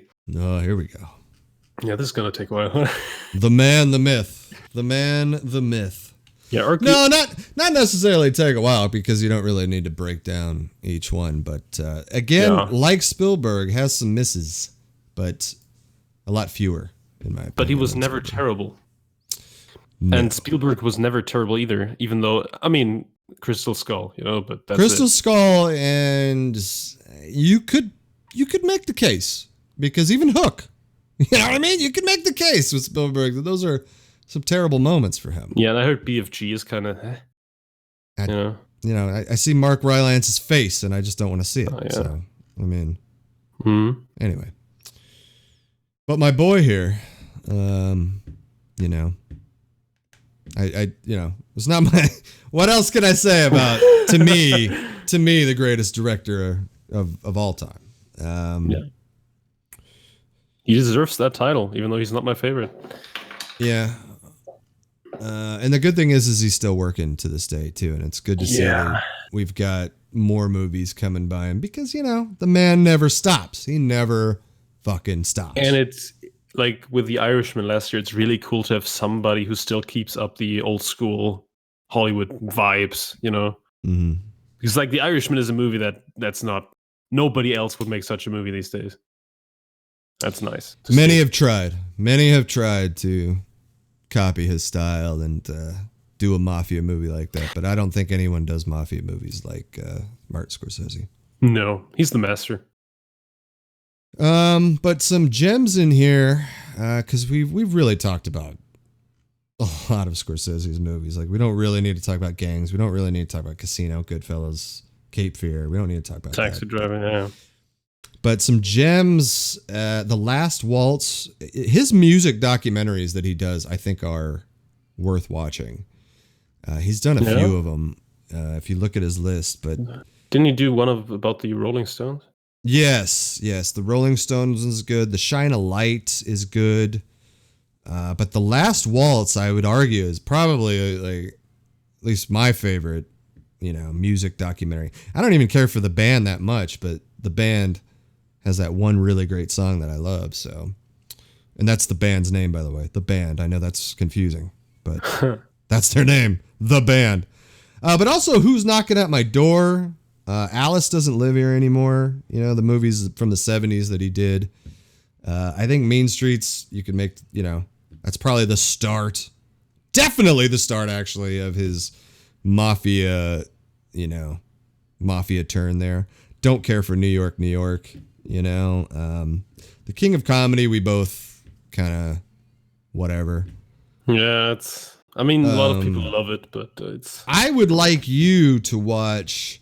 The Last Temptation of Christ, though, because you are a Willem Dafoe, Harvey Keitel guy. Oh, yeah. And I'd be curious to see what you think of this movie, because I saw it, I think, back in, 95. I haven't seen it since. Didn't really care for it then. Kind of in the mood for a rewatch of that, just to see. Harvey Keitel is playing Judas? He plays Judas, homie! I didn't know that. Yeah! That's cool, though, yeah. I like that. How can you... I knew you'd kind of like that. But that's kind of a cultish movie, a little cultish movie. The Color of Money, one of my all-time favorites, though. Yeah, and it's not a movie you would think that Scorsese did it, actually. Yeah, and then another movie that I always point to, which is like an homage to his Taxi Driver, is Bringing Out the Dead from 1999, and one of the best. I really want to see that. Yeah, I'd be curious to see what you think about Bringing Out the Dead. But yeah, I love this guy, and I love every single movie that he has done with Leonardo DiCaprio. I think has been, close to 10 out of 10s. So yeah, totally. And I even like the movie Hugo he did in 2011, which was so different. Mm-hmm. It's like a movie that children can watch by Scorsese, and that's unheard of. But yeah, really, really cool movie about movie making. So, have you seen that? I watched like half of it. Just wasn't feeling it. No, I felt it. Anyway, what's your favorite movie then? It's Goodfellas, right? I think it's easily Goodfellas. Yeah, even though I love Cape Fear so much, but it would have to be. But then Wolf of Wall Street. Oh, it's so good. Oh, it's so good. That's got to be Goodfellas. And also, though, I've said it before many times. I love The Aviator. I love The Aviator so much. Oh, yeah? I'm not a fan. I think that it's probably DiCaprio's best performance ever, but I'm not a fan of the movie. Oh, I think that movie's fantastic. And one of the best movies to highlight old Hollywood in that time, because everything is so true to the history of that story of Howard Hughes. All right. My favorite is The Departed, I think. And I would also say about The Aviator, one of the best actress performances ever, with Kate Blanchett as Katharine Hepburn. Absolutely, yeah. It's kind of she's kind of annoying, but that's the point. You know? I mean, that's Katharine Hepburn. Yeah, that's right. Yeah, but it's that's one hell of a performance. Mm-hmm. But then again, Gangs, man. I mean, you know how much I love Gangs, but it definitely has to be Goodfellas. Yeah. Oh yeah, I recently just watched on YouTube a scene from Gangs of New York, the opening scene when they hack each other to pieces. Oh yeah, to the score of Peter Gabriel, which is great. That's why I watched it actually. When they first walk out and they start talking to each other, or just the no, the fighting when like you don't hear anything except the music. Signal to Noise by Peter Gabriel, great song. But yeah, that's fantastic. That movie is also what I always liked about Gangs of New York is the time period. I've never seen that anywhere else. Yes, just New York shit from the 1800s. And again, Scorsese is a man that does his homework, does his research. A lot of that shit happened. You know, the 5 points was a real fucking thing. Bill the Butcher was a real man. So I love those. I love those little facts. And he's one of the best villains in film history. I think it's the best performance acting ever. So nah, that's a stretch. That's not even a stretch. I think Bill. No, really, I think Daniel Day-Lewis as Bill the Butcher. You can't even. But better than There Will Be Blood. I think it's a close second, but yeah, I would definitely go to Bill Cutting for sure. I see. Okay. Next one is another director who he's still making movies, and he did loads of movies. Some are actually terrible. It's Ridley Scott. Okay, let's argue the terrible then. Let's go. Yeah, Alien Covenant, Exodus, Prometheus, Robin Hood. But I still like Prometheus and Covenant, even though they fall short. They have some good stuff in them, but they're kind of I wouldn't call them terrible. Compare them to Aliens. Yeah, but Aliens is a different movie though. Yeah, true, but I don't know with Prometheus and Covenant, I just don't see the point where you made them. You're not a fan of Body of Lies. You're not a fan of American Gangster. Body of Lies is for me the same feeling I have with Bridge of Spies. It's a movie where I see, I can't find an issue, anything wrong with it, but it's just kind of forgettable. Even though it's solid, I don't know. I don't think Ridley Scott is rated high enough, in my opinion. I think he's got. Dude, he did some amazing I think he's got some really gems. This movie, The Counselor. I don't know if you ever seen this with Fassbender. Very good. I like Matchstick Men. I like Black Hawk Down. I think Black Hawk Down, probably the best modern warfare movie out there. I don't think there is a better modern warfare movie. I mean, Hurt Locker maybe, but not even as good as Black Hawk Down. Lone Survivor. Lone Survivor's good. Yeah. I'll walk that back. I'll walk that back right there. That's probably a tie. The Kingdom of Heaven director's cut is. Yeah, but only the director's cut. Only the director's cut. And Gladiator is one of my favorite movies ever, and for me, his best one. But the thing is, he does a lot of historical shit, and I've seen some analysis videos on his stuff. He doesn't do his research very well sometimes. 1492. Yes. The Conquest of Paris. Yeah. Conquest of Paris. Yeah. That one is poorly researched because it actually portrays Columbus as a good guy, which is not true, and stuff. Right. It's kind of, I don't know. But speaking of gems, his first movie, The Duelists, is a great period piece with Harvey Keitel and what's the other guy? Keith Carradine. Yeah, dude, check that. You haven't seen that, right? No. It's fantastic, honestly. Little Albert Finney in there as well. It's so well shot. It looks amazing and great story. So yeah, and I mean he did Alien and Blade Runner, so 2 science fiction classics. And that ushered in the. 2 of the best ever made too. Blade Runner basically, even though I'm not a huge fan of the first one, but it created the cyberpunk genre. So big influence. Well, I gotta give credit to Denis Villeneuve because I think 2049 makes Blade Runner, and when I say Blade Runner, I say the final cut, not the fucking original. It's the other thing about Ridley Scott. His director's cuts are always they always deliver, in my opinion. Like he at least he goes back and retools some shit. Because I heard that there was going to be an Exodus director's cut, but it never hit, which kind of bums me out. Because there's things about Exodus that I really liked. I just think that it's because the story is good. Christian Bale is good, but it's jarring having Joel Edgerton as Ramses. Yeah, and also it looks kind of artificial at some point. Like there is some CGI going on. Yeah, so not a fan. But I think Hannibal. I thought Hannibal was good. I like Hannibal. Hannibal is surprisingly like violent. Like Scott does violent movies, but not in that way. Mm-hmm. Dude, yeah, Hannibal is one of the like most cruel movies I've ever seen. And I recommend Thelma and Louise. I highly recommend Black Rain with Michael Douglas. What? Black Rain? Black Rain. Yeah, you were cutting off. Sorry. And then White Squall, which I don't think it's rated very high. Let me see what 6.6. That's not bad. But White Squall with Jeff Bridges, I love that movie. I saw that in the theater. He's got some fucking killer movies, man. But yeah, The Counselor is one of my. Yeah, and then he's got The Martian too, man. I mean, the dude. Oh yeah, right. Fucking, you know what I mean? All the money in the world thing. But lately, I mean, after The Martian, Covenant was not good. All the Money in the World was one of those whatever movies. I like how you say lately. It was 5 years ago. The Martian. 5 years. Yeah, that is true. It's not that bad. I don't know. Like he's over 80 years old and he's still making movies, and he's planning on doing another Alien prequel. Like what the fuck? Come on. And he's that one. Gladiator 2. That one could make the other two even better. So I don't know about this Gladiator 2 though. It's weird. And he's now doing a medieval movie, King Charles VI.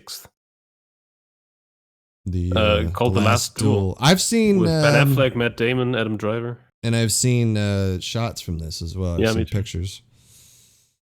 That could be good. He likes history. He does. He does. Anyway, next one. We should go through this more quickly, I believe. Yeah, but we're supposed to talk about all the movies. So let's talk about Francis Ford Coppola. Ooh, okay. Also one of the big masters. Fucking master in the 70s, anyway.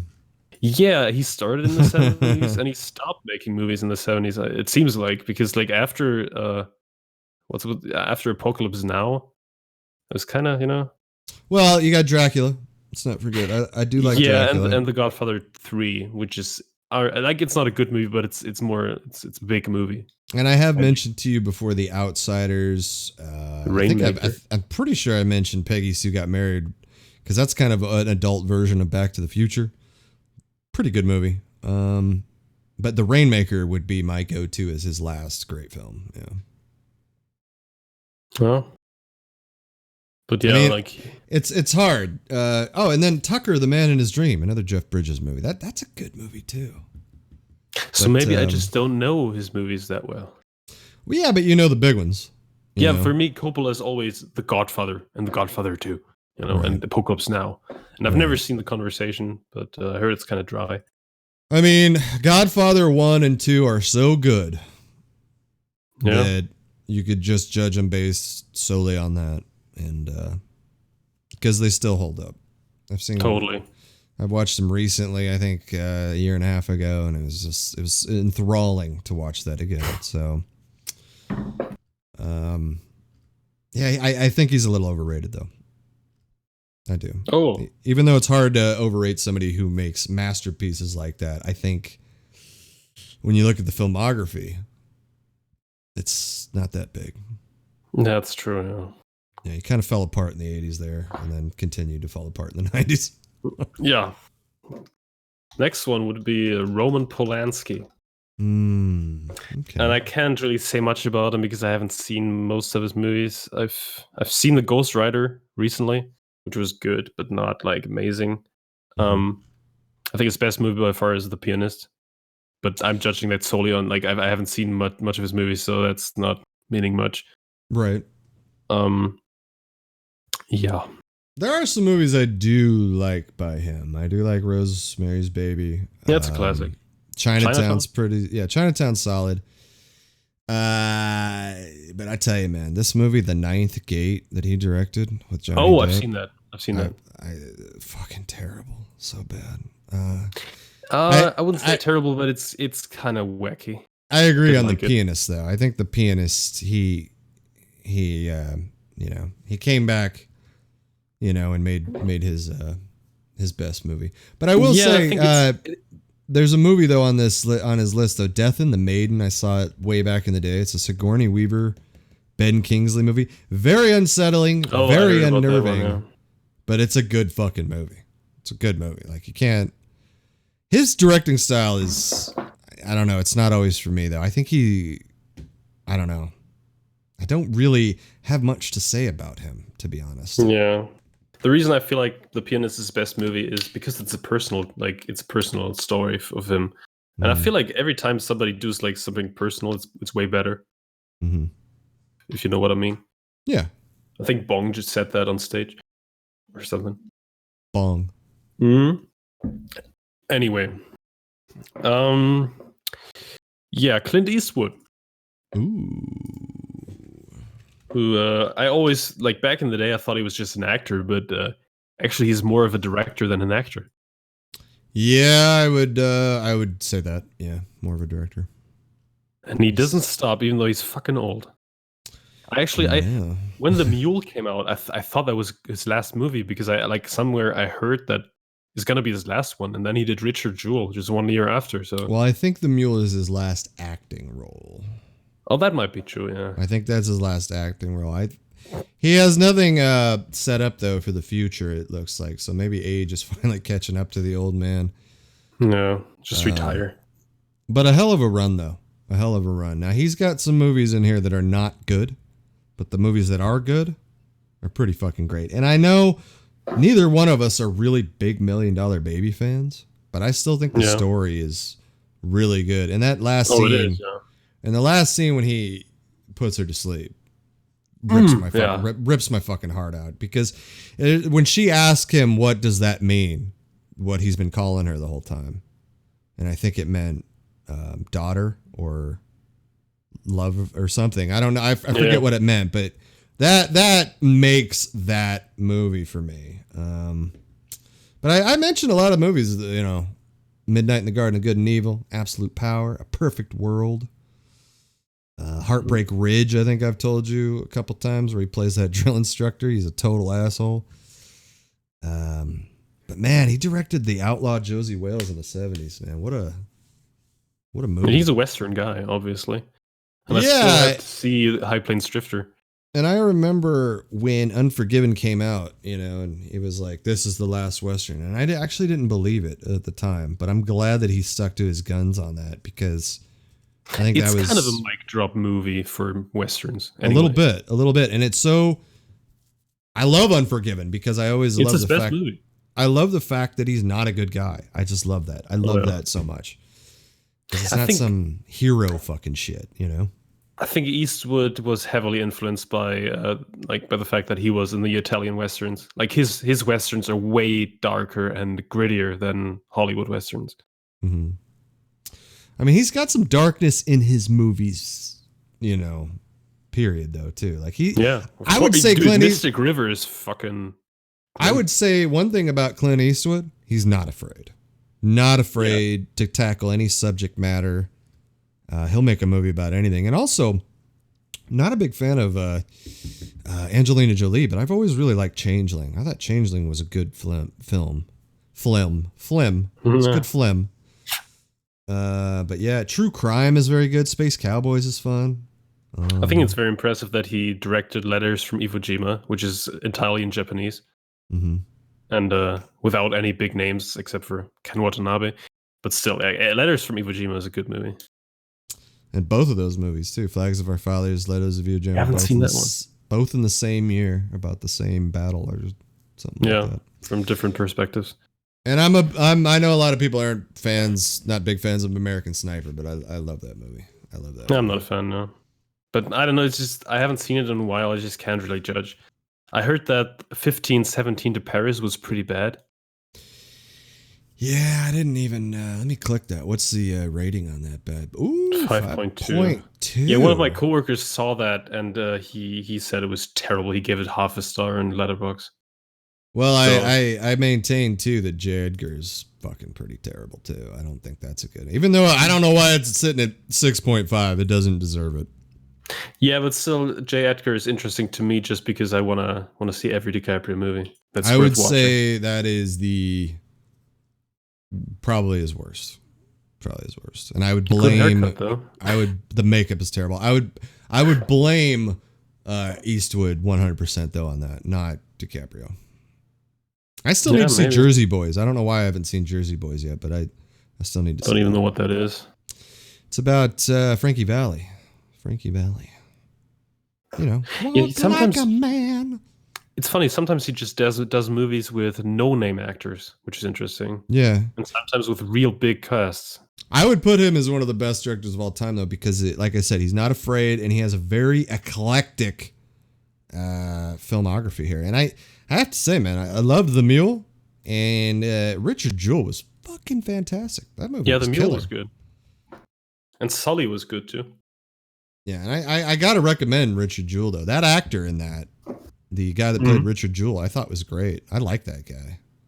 I hope he doesn't get typecast as the dumb guy in every role, but he plays it pretty fucking good. Yeah, that's the guy from I, Tonya, I believe. Yes, and I thought he made total moron. I thought he made that movie, man, when he's talking about his special skills and training and shit. Yeah. God, I love that. But Sam Rockwell probably should have got a supporting nod for that movie. Yeah. Next one on the list is John Carpenter. Whoa. We're not going to ask the favorite? The favorite movie? Oh, what's your favorite? I already said Unforgiven.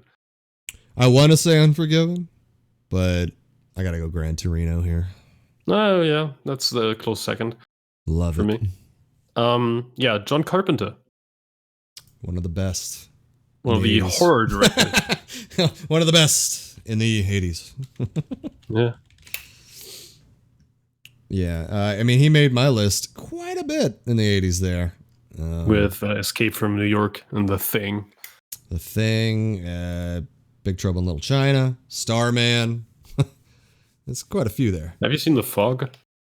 Yes, The Fog is all right. But you know what movie I'm going to recommend to you if you have never seen it, Amin? And this is one of Tarantino's favorite movies. It's from 1976.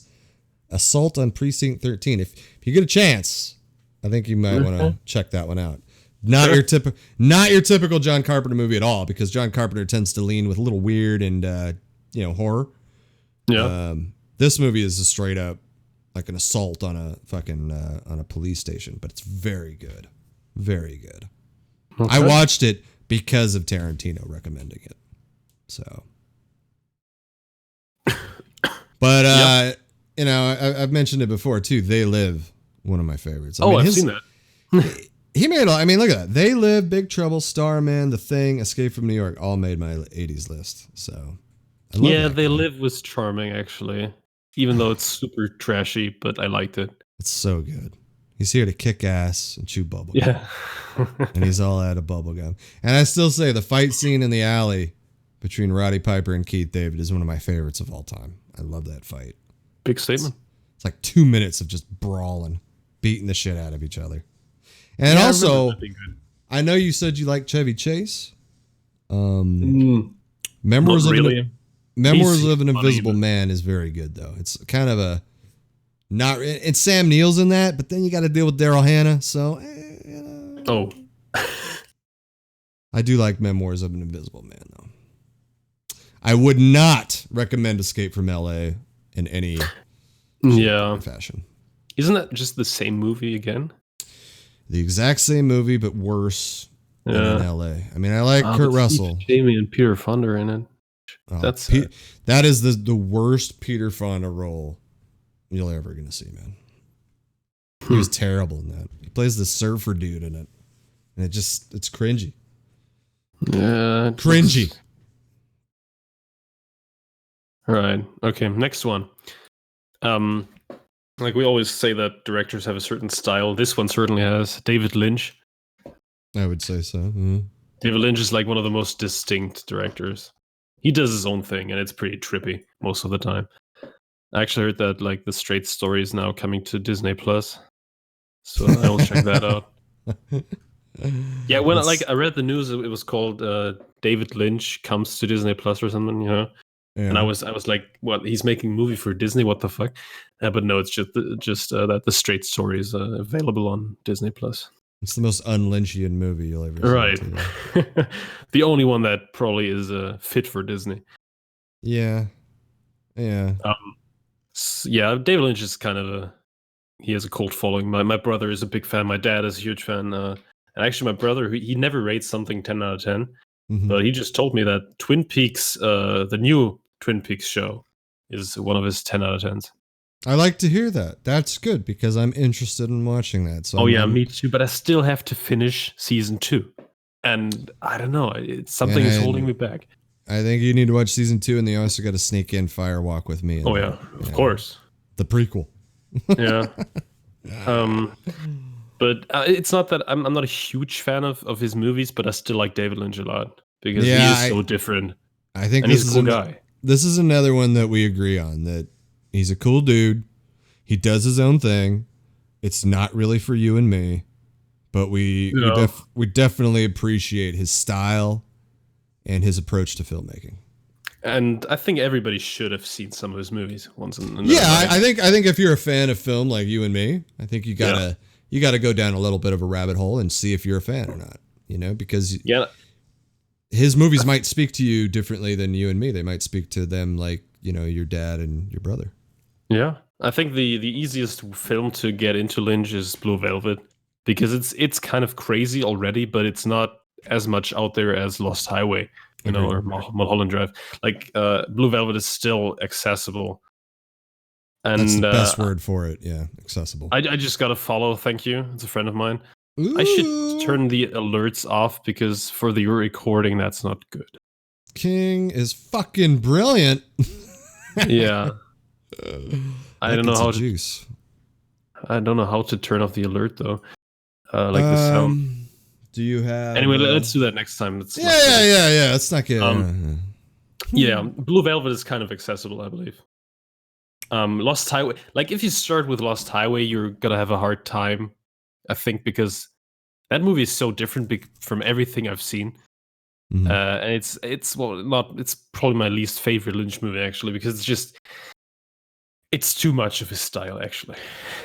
Yeah, Mulholland Drive still has some really good shit. I like that more. He really goes all in towards the end of his reign there. He's done a lot of shorts lately too. Like what the fuck that's true. Is he doing right now? Jesus. Also, Wild at Heart is kind of accessible in a way. I agree. I think Wild at Heart and Blue Velvet are the two movies that I would recommend. And The Straight Story probably. And The Elephant Man too. Yeah. But yeah. I think though, if you want to really expose them, then you go, hey, just watch Lost Highway. Yeah. Yeah. All right. Next one. Moving on to the directors of the 80s. Directors of the 80s. I think you might have missed a couple. I'm just, Yeah, for sure. William Friedkin is one that. But I haven't seen any of his movies. You got to see The Exorcist at some point. Yeah. Robert Altman is another one that came out of the 70s as well. I don't think you need to talk about Woody Allen. I definitely recommend Sam Peckinpah to you. I've told you about Sam Peckinpah. Oh, he did some stuff with Steve McQueen, so it's interesting. Yeah, you're gonna. I feel like that is more of a sell to you right there because you got. George Roy Hill though is another one. I mean, I know Butch Cassidy was in 68, 69, but the Sting 73. Richard Donner is another one that came from the 70s with The Omen, Superman, Michael Cimino with The Deer Hunter. Oh yeah, that's right. And Thunderbolt and Lightfoot I would recommend too. That's another, it's a Clint Eastwood, Jeff Bridges movie. Young Jeff Bridges. But yeah, that's about it.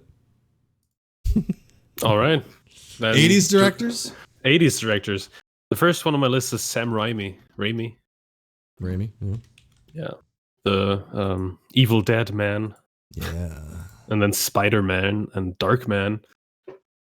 I love Darkman.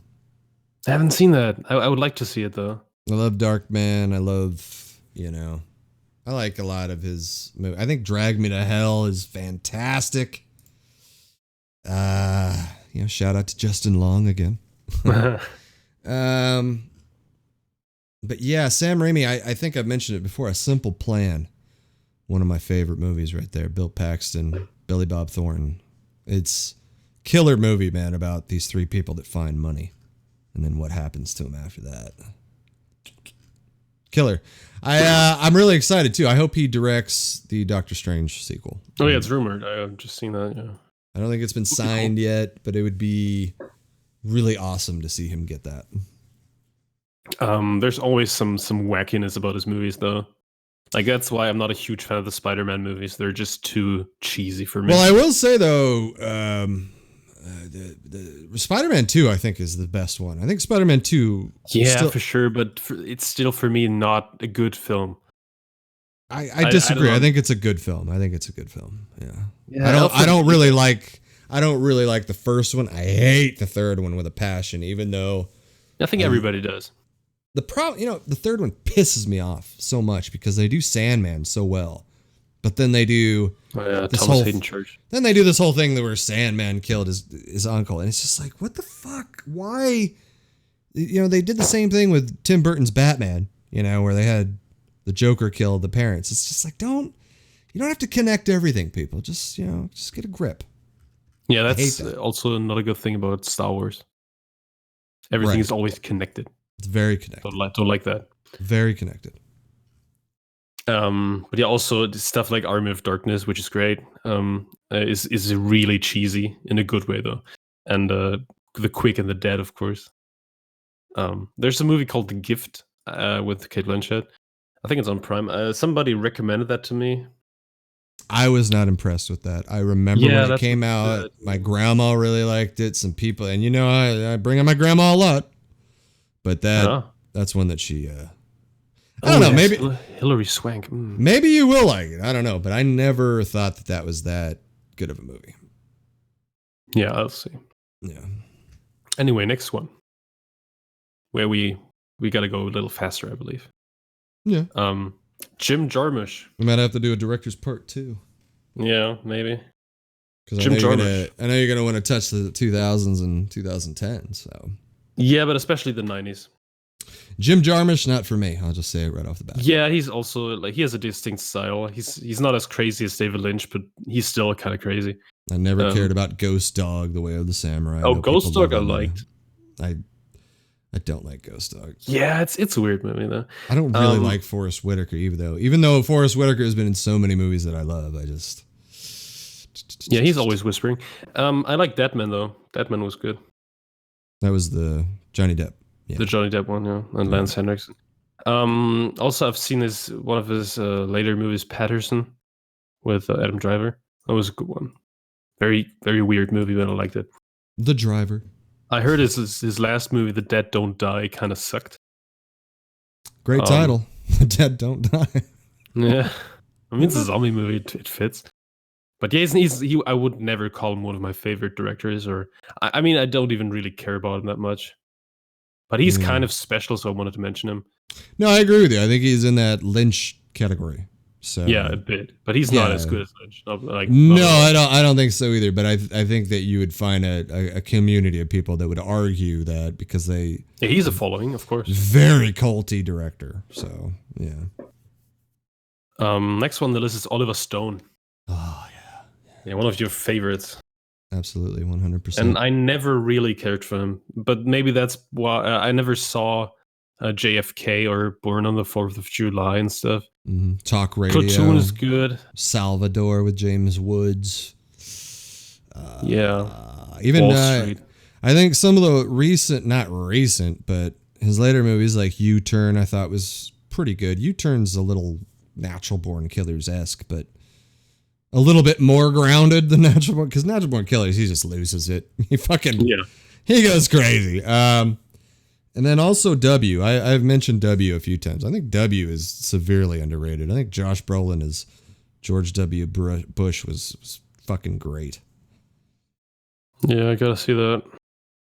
Yeah, I'm a big fan. I've always been a big fan. I love Wall Street. I love Wall Street with a passion. I love Gordon Gekko. And yeah.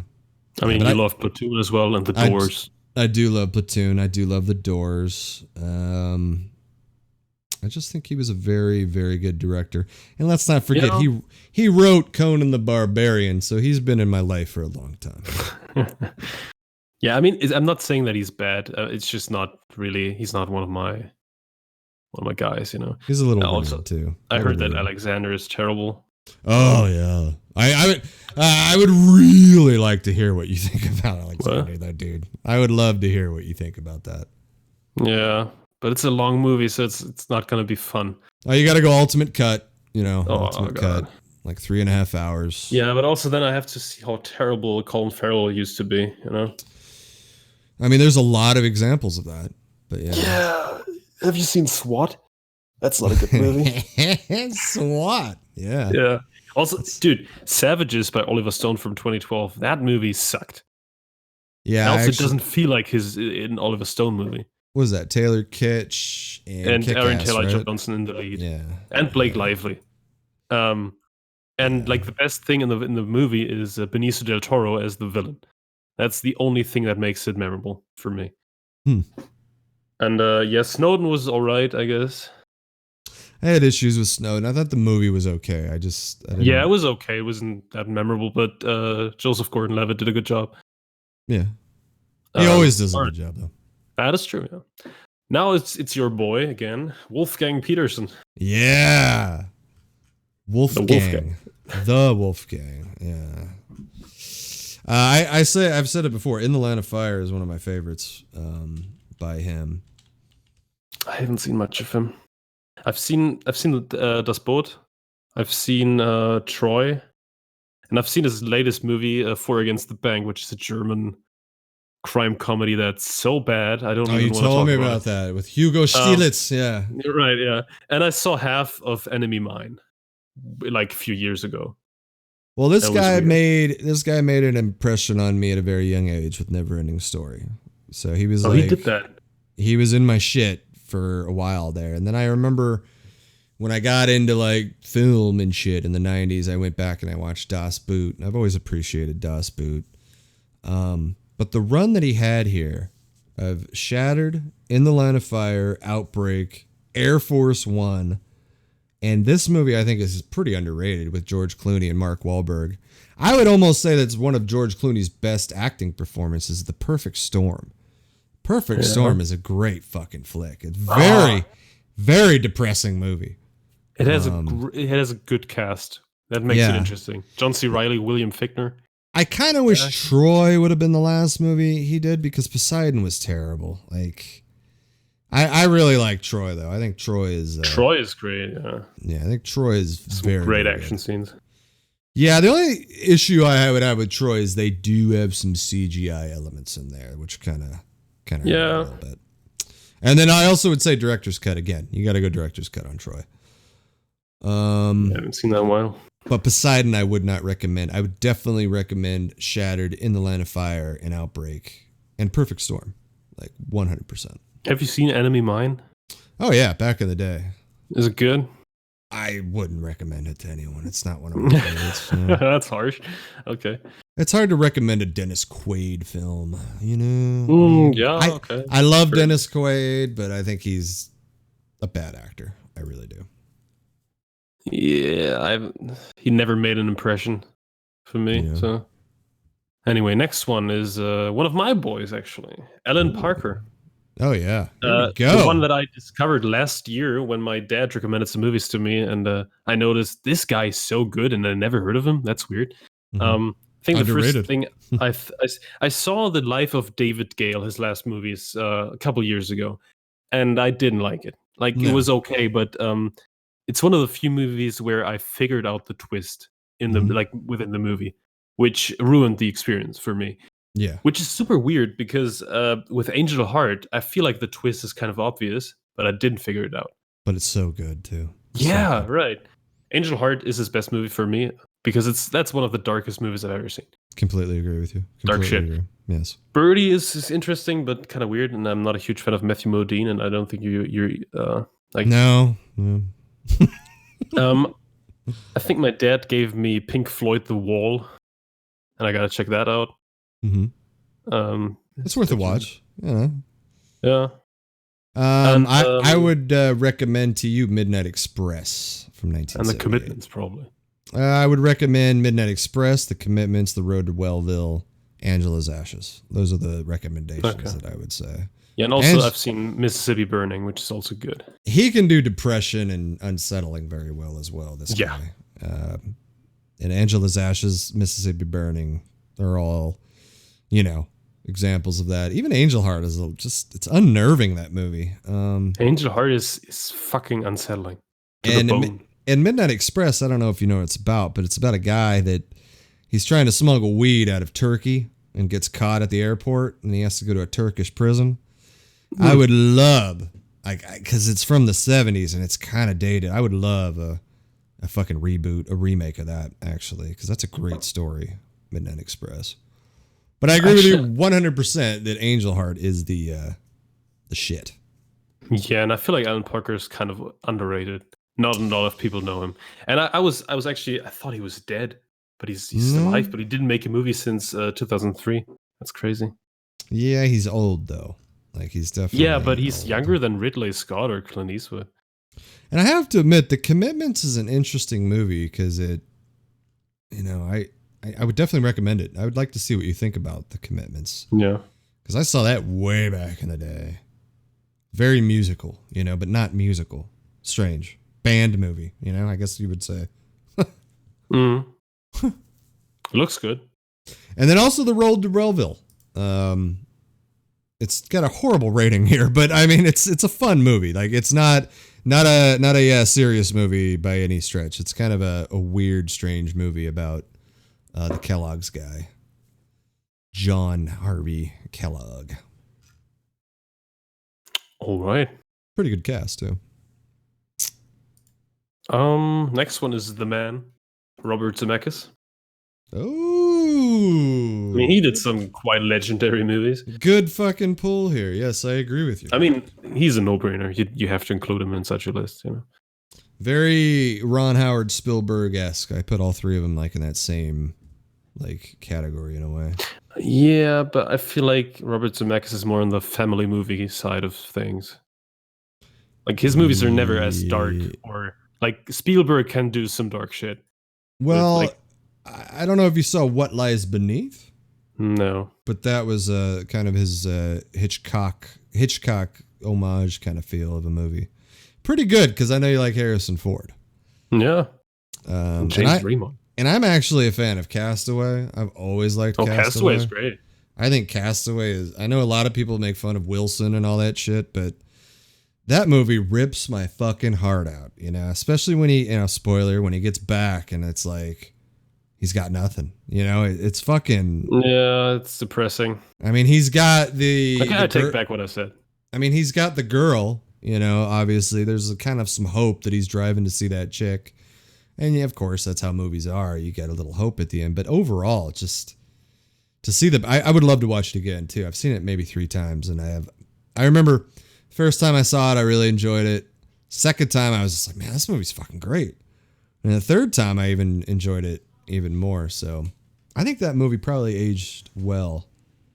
Yeah, for sure. And I've definitely recommended Death Becomes Her, I think, during my 90s list there with you. And I even like Contact to a degree. I like how Contact ends. I think Contact has a great ending, but the book is better. What about Romancing the Stone? Highly recommend. Yeah? Highly. It seems like it has some Indiana Jones vibes. Yes, it does. Yes, it does. And the chemistry between Michael Douglas and Kathleen Turner is so strangely good You know, they did 3 movies together: Romancing the Stone, Jewel of the Nile. Jewel of the Nile, same characters, not even as. It's fun, but not. It doesn't have the heart that Romancing the Stone has. Yeah, but it's not by Zemeckis. So. No, but it's it's a fucking sequel to the Romancing the Stone. What the fuck? Yeah. And but yeah, very good chemistry. Also, you can't, when talking about Zemeckis, you can't not mention Back to the Future. You know, Part 1, Part 2, and Part 3. His most iconic series. And also, I've sadly never seen Who Framed Roger Rabbit. Oh, but everybody's praising the shit out of it. Yes, it's one of the coolest animated live action movies of all time. But then again, it's a nostalgia thing. I saw that right when it came out when I was 8 fucking years old. So yeah, but I think it might still work. I think it does still work because it's one of those movies that I still watched. You know, like it's not all kiddie. It's kind of strangely dark. So, but also Used Cars in 1980 is very good. Is that Jeff Bridges? Yes. I fucking love Jeff. Oh no, Kurt Russell. Sorry. I love Kurt Russell in the 80s. Well, both of them, man. Kurt Russell and Jeff Bridges are kind of like almost similar cloth to me, but I can see that, yeah. Yeah, they did some great movies in the 80s. I prefer Kurt Russell though. But of course, Forrest Gump has to be mentioned, obviously. Yeah, your favorite movie. Yeah. So great. All right. Next name on my list is George Miller, but he didn't do much, but I just wrote him down because, I mean, he did Mad Max, so that's already enough to be mentioned. Just back one thing up, though. I still have not seen Allied, and you said Allied was not that great, right? It's okay. It's watchable. Watchable, yeah. I still would like to see this. I didn't know Robert Zemeckis did this, so that's kind of makes sense. It doesn't feel like one of his movies, though. Yeah. Yeah, George Miller.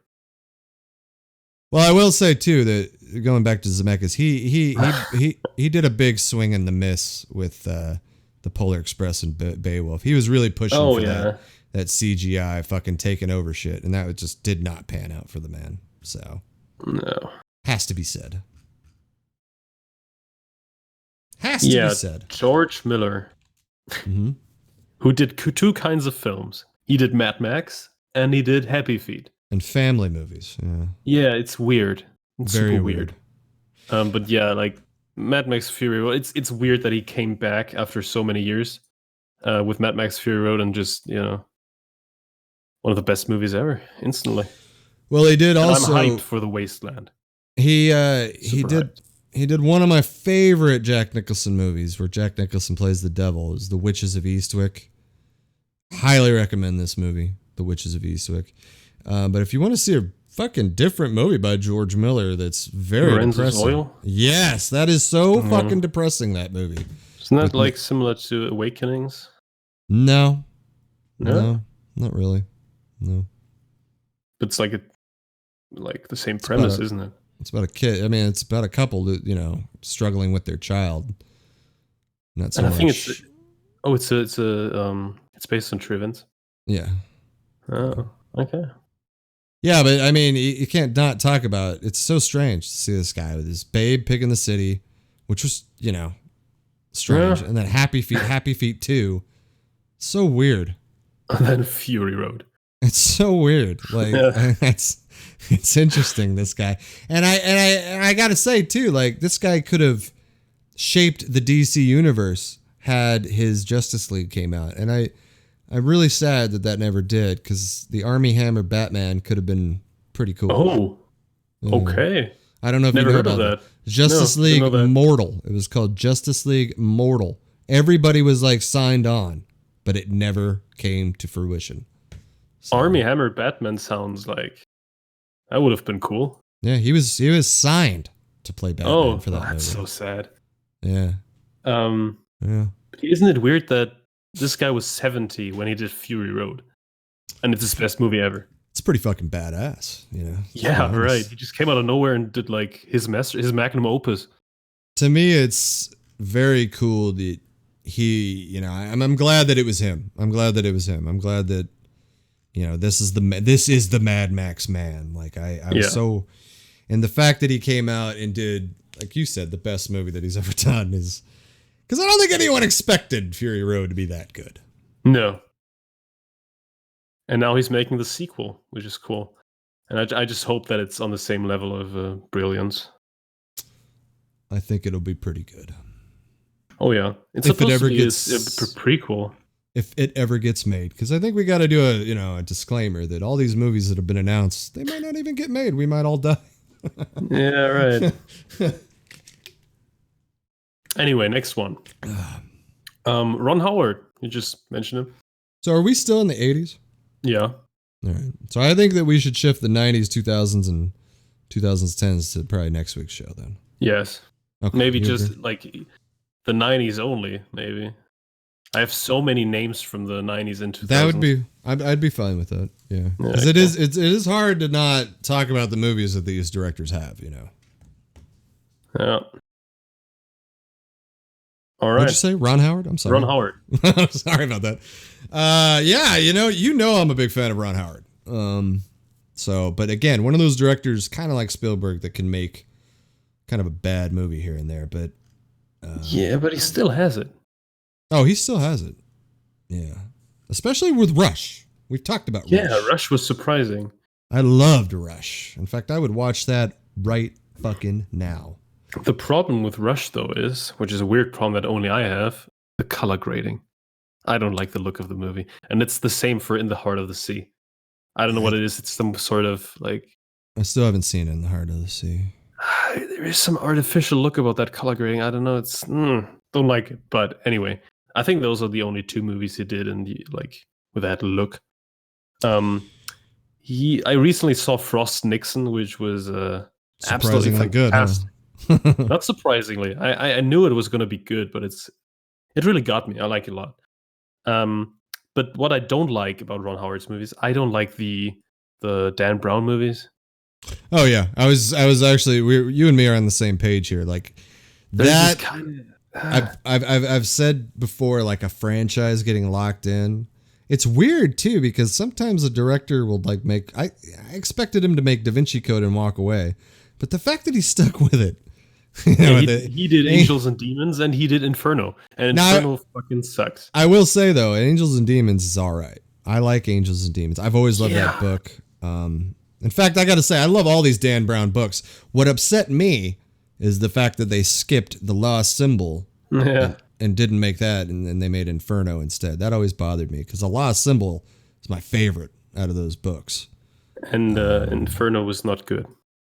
The Da Vinci Code was just kind of a bummer, though. It's a bummer because I love that book. I know it's overrated, that book, but that book is fun. It's a good time. I mean, the movie is not boring or anything. I was entertained, but it's kind of... They just cut a lot of corners from the book, whereas Angels and Demons kind of... They stick with the book a little bit more. So, that's all. Do you know what the German title is for Angels and Demons?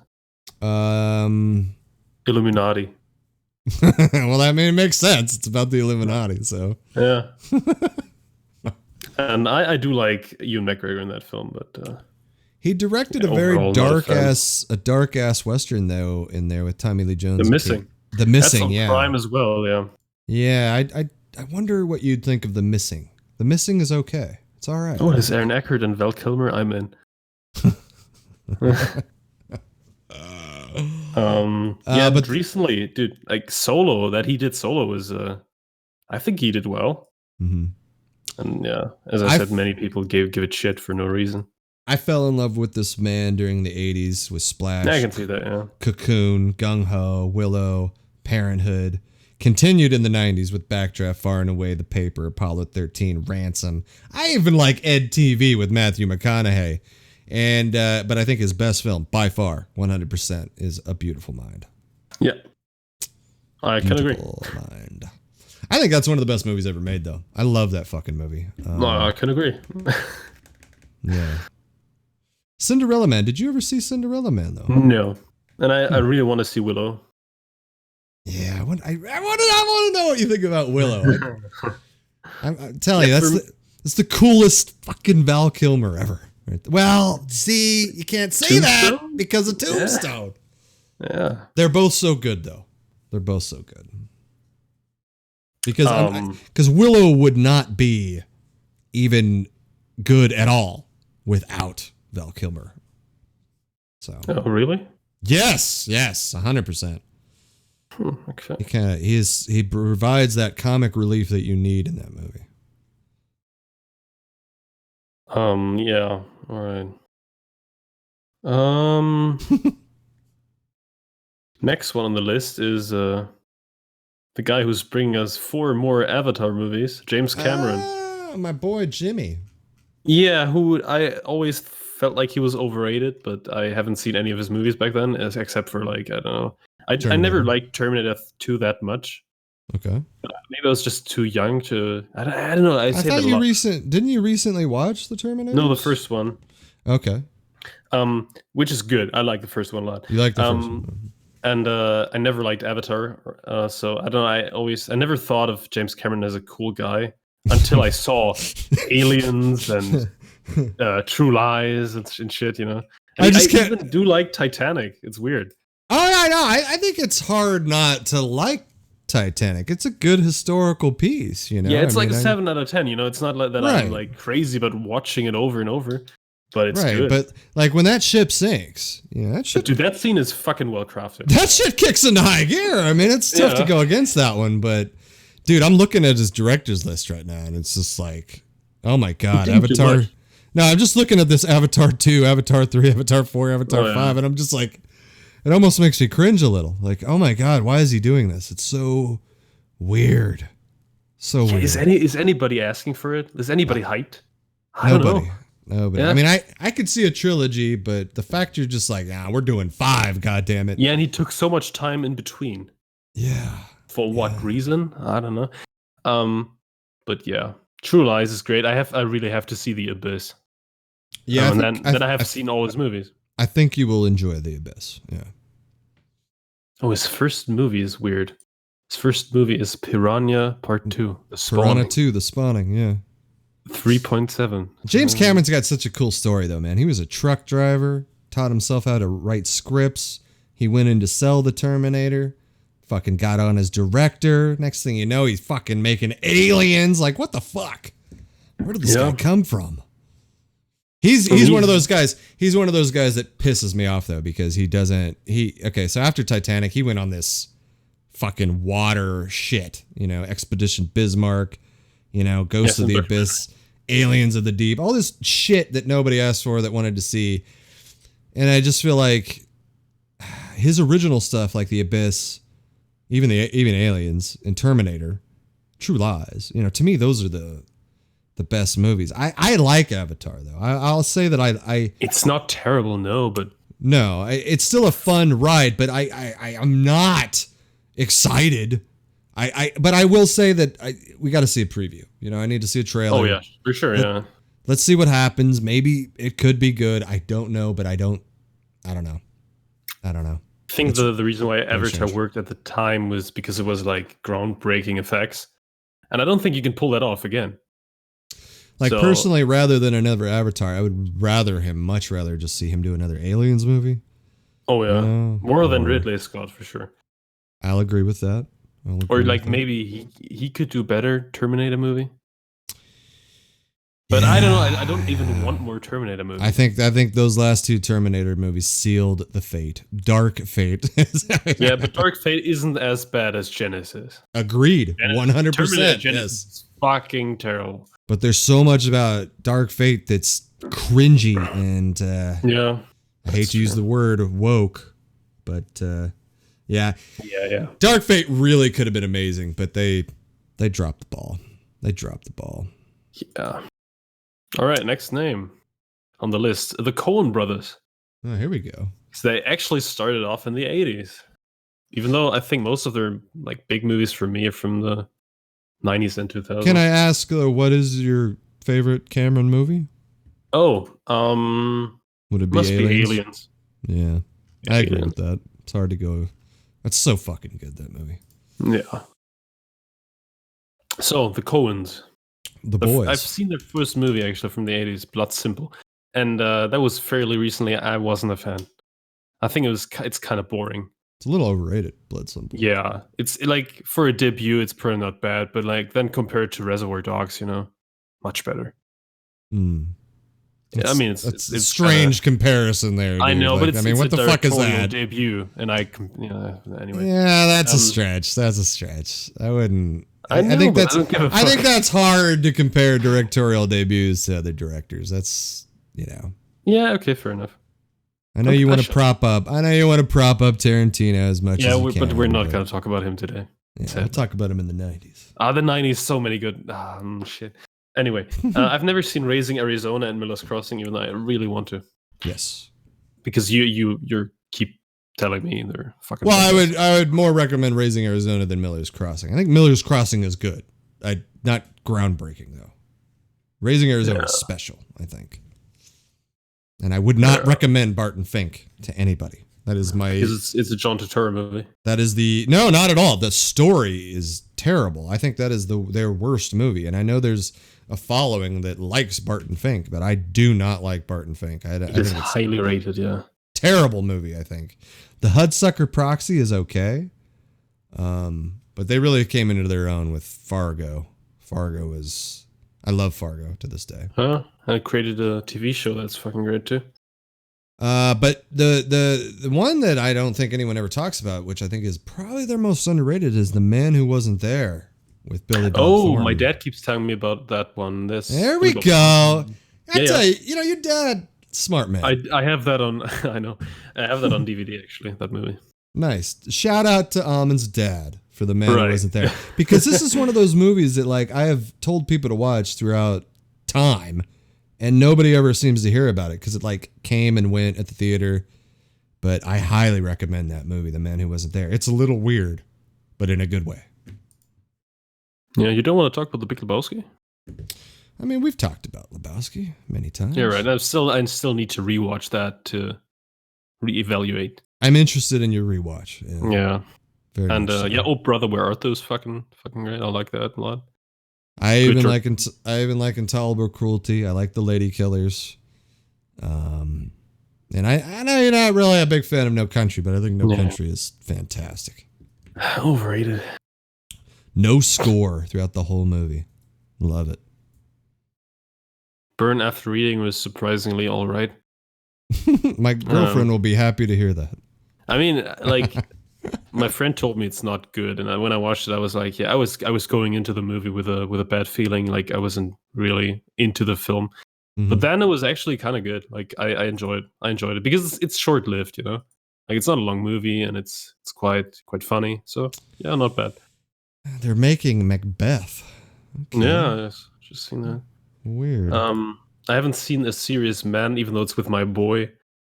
No, I admit I have not seen this either, and I've always wanted to watch it because I think Joe Rogan or somebody tweeted out that if you're not Jewish, you're not going to get it. But I still would like to see it, Yeah, me too. And I've seen all the latest movies, actually. I've seen True Grit, but it's been ages, so probably like 8 years. So I don't know. Matt Damon was the standout for that on True Grit. I've really liked Matt Damon in that. It was the Ranger. Yeah, I don't know. Inside Llewyn Davis was not that great. Hail Caesar was not that great. That was a fun time. Ballad of Buster Scruggs was something. Hail Caesar's great just because Josh Brolin's hair, great hair in that movie. Great hair. No, Hail Caesar is good because Christophe Lambert is in it. I mean, let's face it, anything with Christophe Lambert. Yeah. So what's your favorite, is it Oh Brother? Yeah, I think it is. Hard to Even though I do like Fargo. Or Ballad of Buster Scruggs, also pretty good. Yeah, I think it's Oh Brother. Pretty obvious for mine. Pretty obvious. The Big Lebowski. Yeah. Yeah, I think that's the one for a lot of people. By the way, too, I don't know how the fuck it happened, but John Turturro somehow made the Jesus Rolls, and I'm hearing that this is terrible. I'm not going to watch that shit. So. Yeah, it has like 4 point something. It's actually surprising. I know I say to you a lot, I'm not following the ratings on IMDb, but that one jumps out at me a little bit. And the fact that I don't really like Turturro that much doesn't really help it. So yeah, But what a bummer though, because I like that world. You know, I like the and it's a great world. cast. And I mean, I like the Jesus character. Because what I was always hoping for is, you know, the end of Big Lebowski, he impregnates the girl, and I was always hoping we'd get the little Lebowski, you know. Oh. But we never did. I would love to see the dude as dad.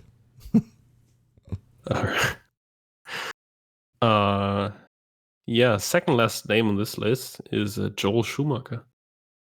Ooh. Yeah. Pretty good when he started out, but then he became Joel Schumacher. I know that's a good way to put it. It is a good way to put it. He's just, yeah. That's weird. Is he dead? No. He's stopped, 81 years old. Well, I guess that's a good reason to stop then. Yeah. That's just weird. 2013. That's a long time ago for this man. I've never seen Flatliners. Flatliners is fun. Lost Boys. Flatliners is fun. You know I'm going to recommend The Lost Boys. I love The Lost Boys. I would recommend St. Elmo's Fire as well. That's a good one. Cousins is very good. Falling Down, obviously, you've already seen. Yeah, Falling Down is great, yeah. But when he comes in with Batman Forever, he becomes... But that's not true, though, because I would recommend A Time to Kill. A Time to Kill is very good with McConaughey, Bullock, and Samuel L. Jackson. It's a very good courtroom drama right there. I've seen that. It's good. Also, 8mm is not bad. Yeah, a little unsettling.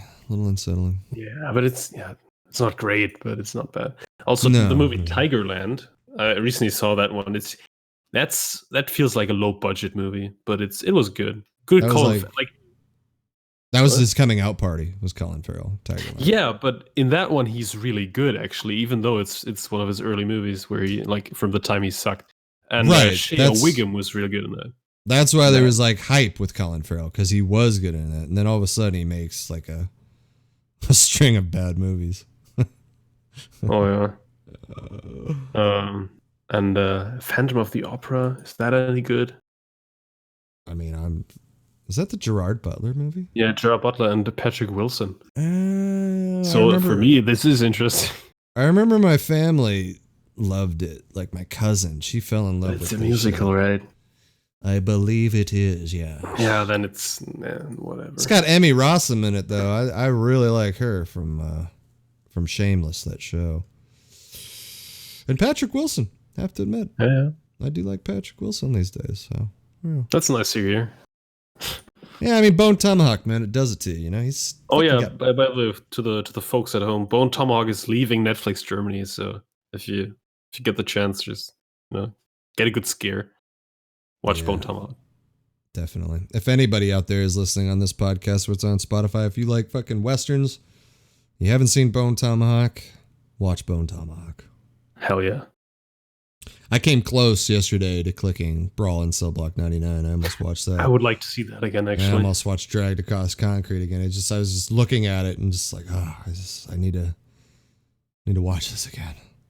Yeah, the reason I would like to check out Brawl in Cell Block 99 is because I became such a Don Johnson fan, Yeah. And when I saw that, I didn't really know who he was. So yeah, because I remember, I think I told you, I didn't really care for the movie when I first saw it, but when I recently just watched it a couple months ago, I was kind of surprised. I forgot that Don Johnson was the warden in that one prison. So it's a pretty bad prison. He picks some good people to use. I like Zahler's choice of actors that he has.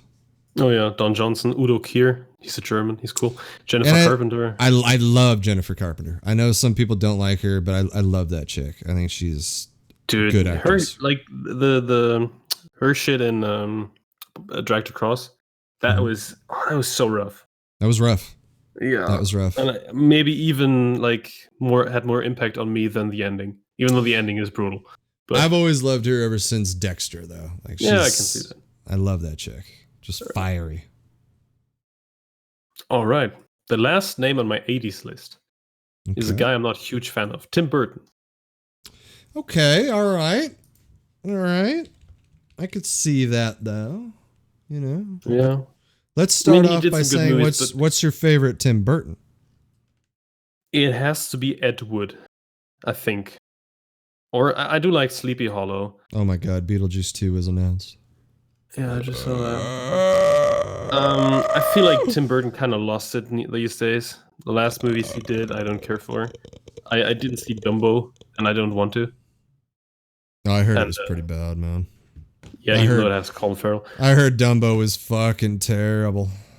And there's Miss Peregrine's Home for Peculiar Children. I don't care for either. Is that Eva Green? Yeah, and Samuel Jackson's in it. But he's in everything, so whatever. Yeah. What I'm interested in is I want to see Edward Scissorhands. Yeah. I want to see Beetlejuice. You haven't seen Beetlejuice? No, and I want to see Big Fish. I would say Big Fish is his the movie that is less Tim Burton. Yeah, that would be good. Did you see Sleepy Hollow? Yeah, Sleepy Hollow is good. That's one of the better Johnny Depp Tim Burton outings for me. Is Sleepy Hollow. I don't like Alice in Wonderland. I don't like Dark Shadows. No. I don't like Sweeney Todd. And Charlie and the Chocolate Factory. I could not stand that. Terrible, yeah. That was, oh my god. Because that crazy about that is like, that's from 2005, and they just kept going. Like, how did they keep going after that? Yeah. Also, like there are lots of directors who always use the same actors. Yes. And for Tim Burton, I think he overused Johnny Depp a little. Because, like the movies in the 2000s, it's always the same kind of role. He's always the crazy guy. And Helena Bonham Carter as well. They used them both. Yeah, but they're married. You know? I can see that. I don't know. Yeah. But I don't know if you know about Pee Wee Herman, but no. The first movie that I ever saw for Tim Burton was Pee Wee's Big Adventure, which I really like. But he was a big deal, me growing up, because, I mean, this 3-year run of his, of 88, 89, and 90 here, of Beetlejuice, Batman, and Edward Scissorhands was fucking awesome. Like that, he was such a big deal when you saw his name. And it started, like, really with Beetlejuice. Beetlejuice is, I think, probably his best film. I love Beetlejuice, man. Beetlejuice is great. It's a great Michael Keaton role. Good Alec Baldwin role. I don't know if you like Beetlejuice, but I expect you'll like Edward Scissorhands. I think you'll like Edward Scissorhands. Yeah, I really can't tell. I'm not a fan of Batman. I think you'll like Big Fish because it's such a different Tim Burton movie. And I already know you're a McGregor guy. So, yeah. Yeah, he's another director that really doesn't work. He like goes in spurts where he works a lot, then he stops, and then. I never saw Big Eyes though. Did you see Big Eyes? No. I don't even know what that is. Big Eyes is based on a true story. Yeah, it's a true story about this artist that her husband took all the credit for her work. So I think. Yeah. That sounds interesting, and the two actors, Amy Adams and Christoph Waltz, that's, yeah. Mm-hmm. Mm-hmm. It's kind of a draw. Jason Schwartzman, okay, I'm in. See, like, I think Big Eyes and Big Fish are examples of Tim Burton being a little more grounded. And it's good to see. I do like the grounded. It's good to see when he does it, but he's just off in his own thing, man. You'll never get, he's a strange director, that one. And I have to say, but he has his own style. I gotta give him that. And my most hated movie, even above all of these fucking Johnny Depp movies of his, even though Charlie and the Chocolate Factory is up there, but the most hated movie by him is the Planet of the Apes movie from 2001 with Mark Wahlberg. Oh yeah, that looks fucking terrible. Yeah. Let me tell you though. Here's the thing about this movie. This movie's actually very good until the ending. No. The ending is so bad, dude, that it ruins the entire experience. Because Tim... Not the Lincoln. Yes! It's fucking terrible, man. I was like, it makes no sense at all to have this ape Lincoln there. Yeah. And then, but it sucks because, Tim Roth did such a good job, as... Is he an ape? Yeah, he's one of the apes. I can't remember which one, but... His name is Fate. He's very good. He's very good. I'm a big Tim Roth fan, though. So oh yeah, I've always been a fan of Tim Roth. Yeah, me too, because I'm a Tarantino guy. Yeah, but he's done some really good movies that weren't in the Tarantino room, like Deceiver. Rob Roy. Rob Roy, he deserved an Oscar nomination. He was that good.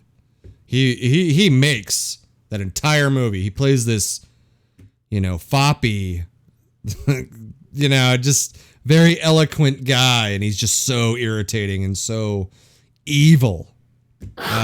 It's one of the most evil dudes on screen of all time, in my opinion, is that character that he played. Yeah. That's promising. Yeah, I recommend Rob Roy. Straight up. Trying to think if you missed anybody. If you missed anybody from the 80s, I think you did a pretty good job with the 80s there. Thank you. Michael Mann would be one that I would definitely. I put him in the 90s list. Yeah. Same with John Woo and yeah. Yeah, Michael Mann though for me comes out in the 80s because of what am I thinking of? Manhunter. That's the guy. Oh, I think I forgot somebody. I put him in the 90s list, but he doesn't. He shouldn't be in there. John Hughes. Oh yeah. Even though he's more of a writer, but he also directed some movies. Yeah, but the movies he directed are fucking amazing. Yeah, right. The Breakfast Club and Ferris Bueller's Day Off. And I would say, even though I love The Breakfast Club, a close second to my favorite would be Planes, Trains, and Automobiles. That's a great one with the late, great John Candy in there. That was a sad day. My dad is he's always recommending Weird Science to me. Oh, yeah, dude. Oh, yeah. I think he loves that movie because it's so bullshitty. It's so bullshitty, but it works. It's definitely an 80s movie. Yeah. Two geeks use a computer to make a woman. I mean, you're not going to read that synopsis and think this is groundbreaking, but it's a fun ride. It's a fun ride. And it's got Robert Downey Jr. a very young bit part. He's not in it that much. I kind of wish he would have played the part of Wyatt in the movie. That's one thing about Weird Science. I really wish that Robert Downey Jr. It would have been Robert Downey Jr. and Anthony Michael Hall, but the guy that plays Wyatt, the other guy in the movie, he does a good job. He's just kind of faded away though after that. But it's funny. Also, one of the best parts about Weird Science is you got to see it for Bill Paxton. Bill Paxton is amazing. Yeah, I'm looking at pictures of him. He looks crazy. He is amazing in that movie. I do like Bill Paxton. John Hughes just had a way with writing, man. He's the family movie man.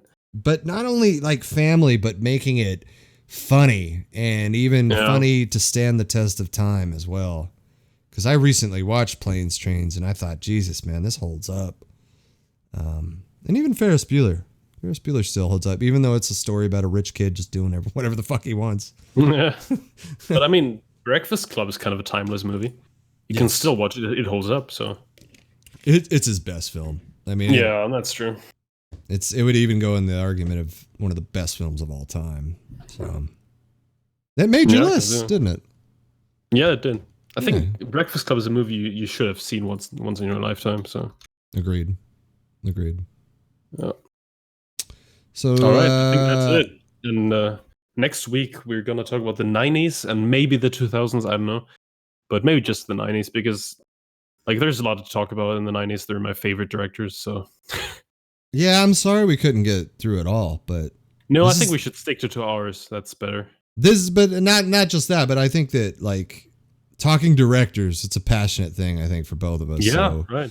It's easy to slip into this. Oh, this movie was good. This movie was good. Yeah, so. Right. Next week it's gonna get passionate with Wes Anderson, Paul Thomas Anderson, Tarantino, Guy Ritchie. See, you just named them all. We don't even have to do it. I know.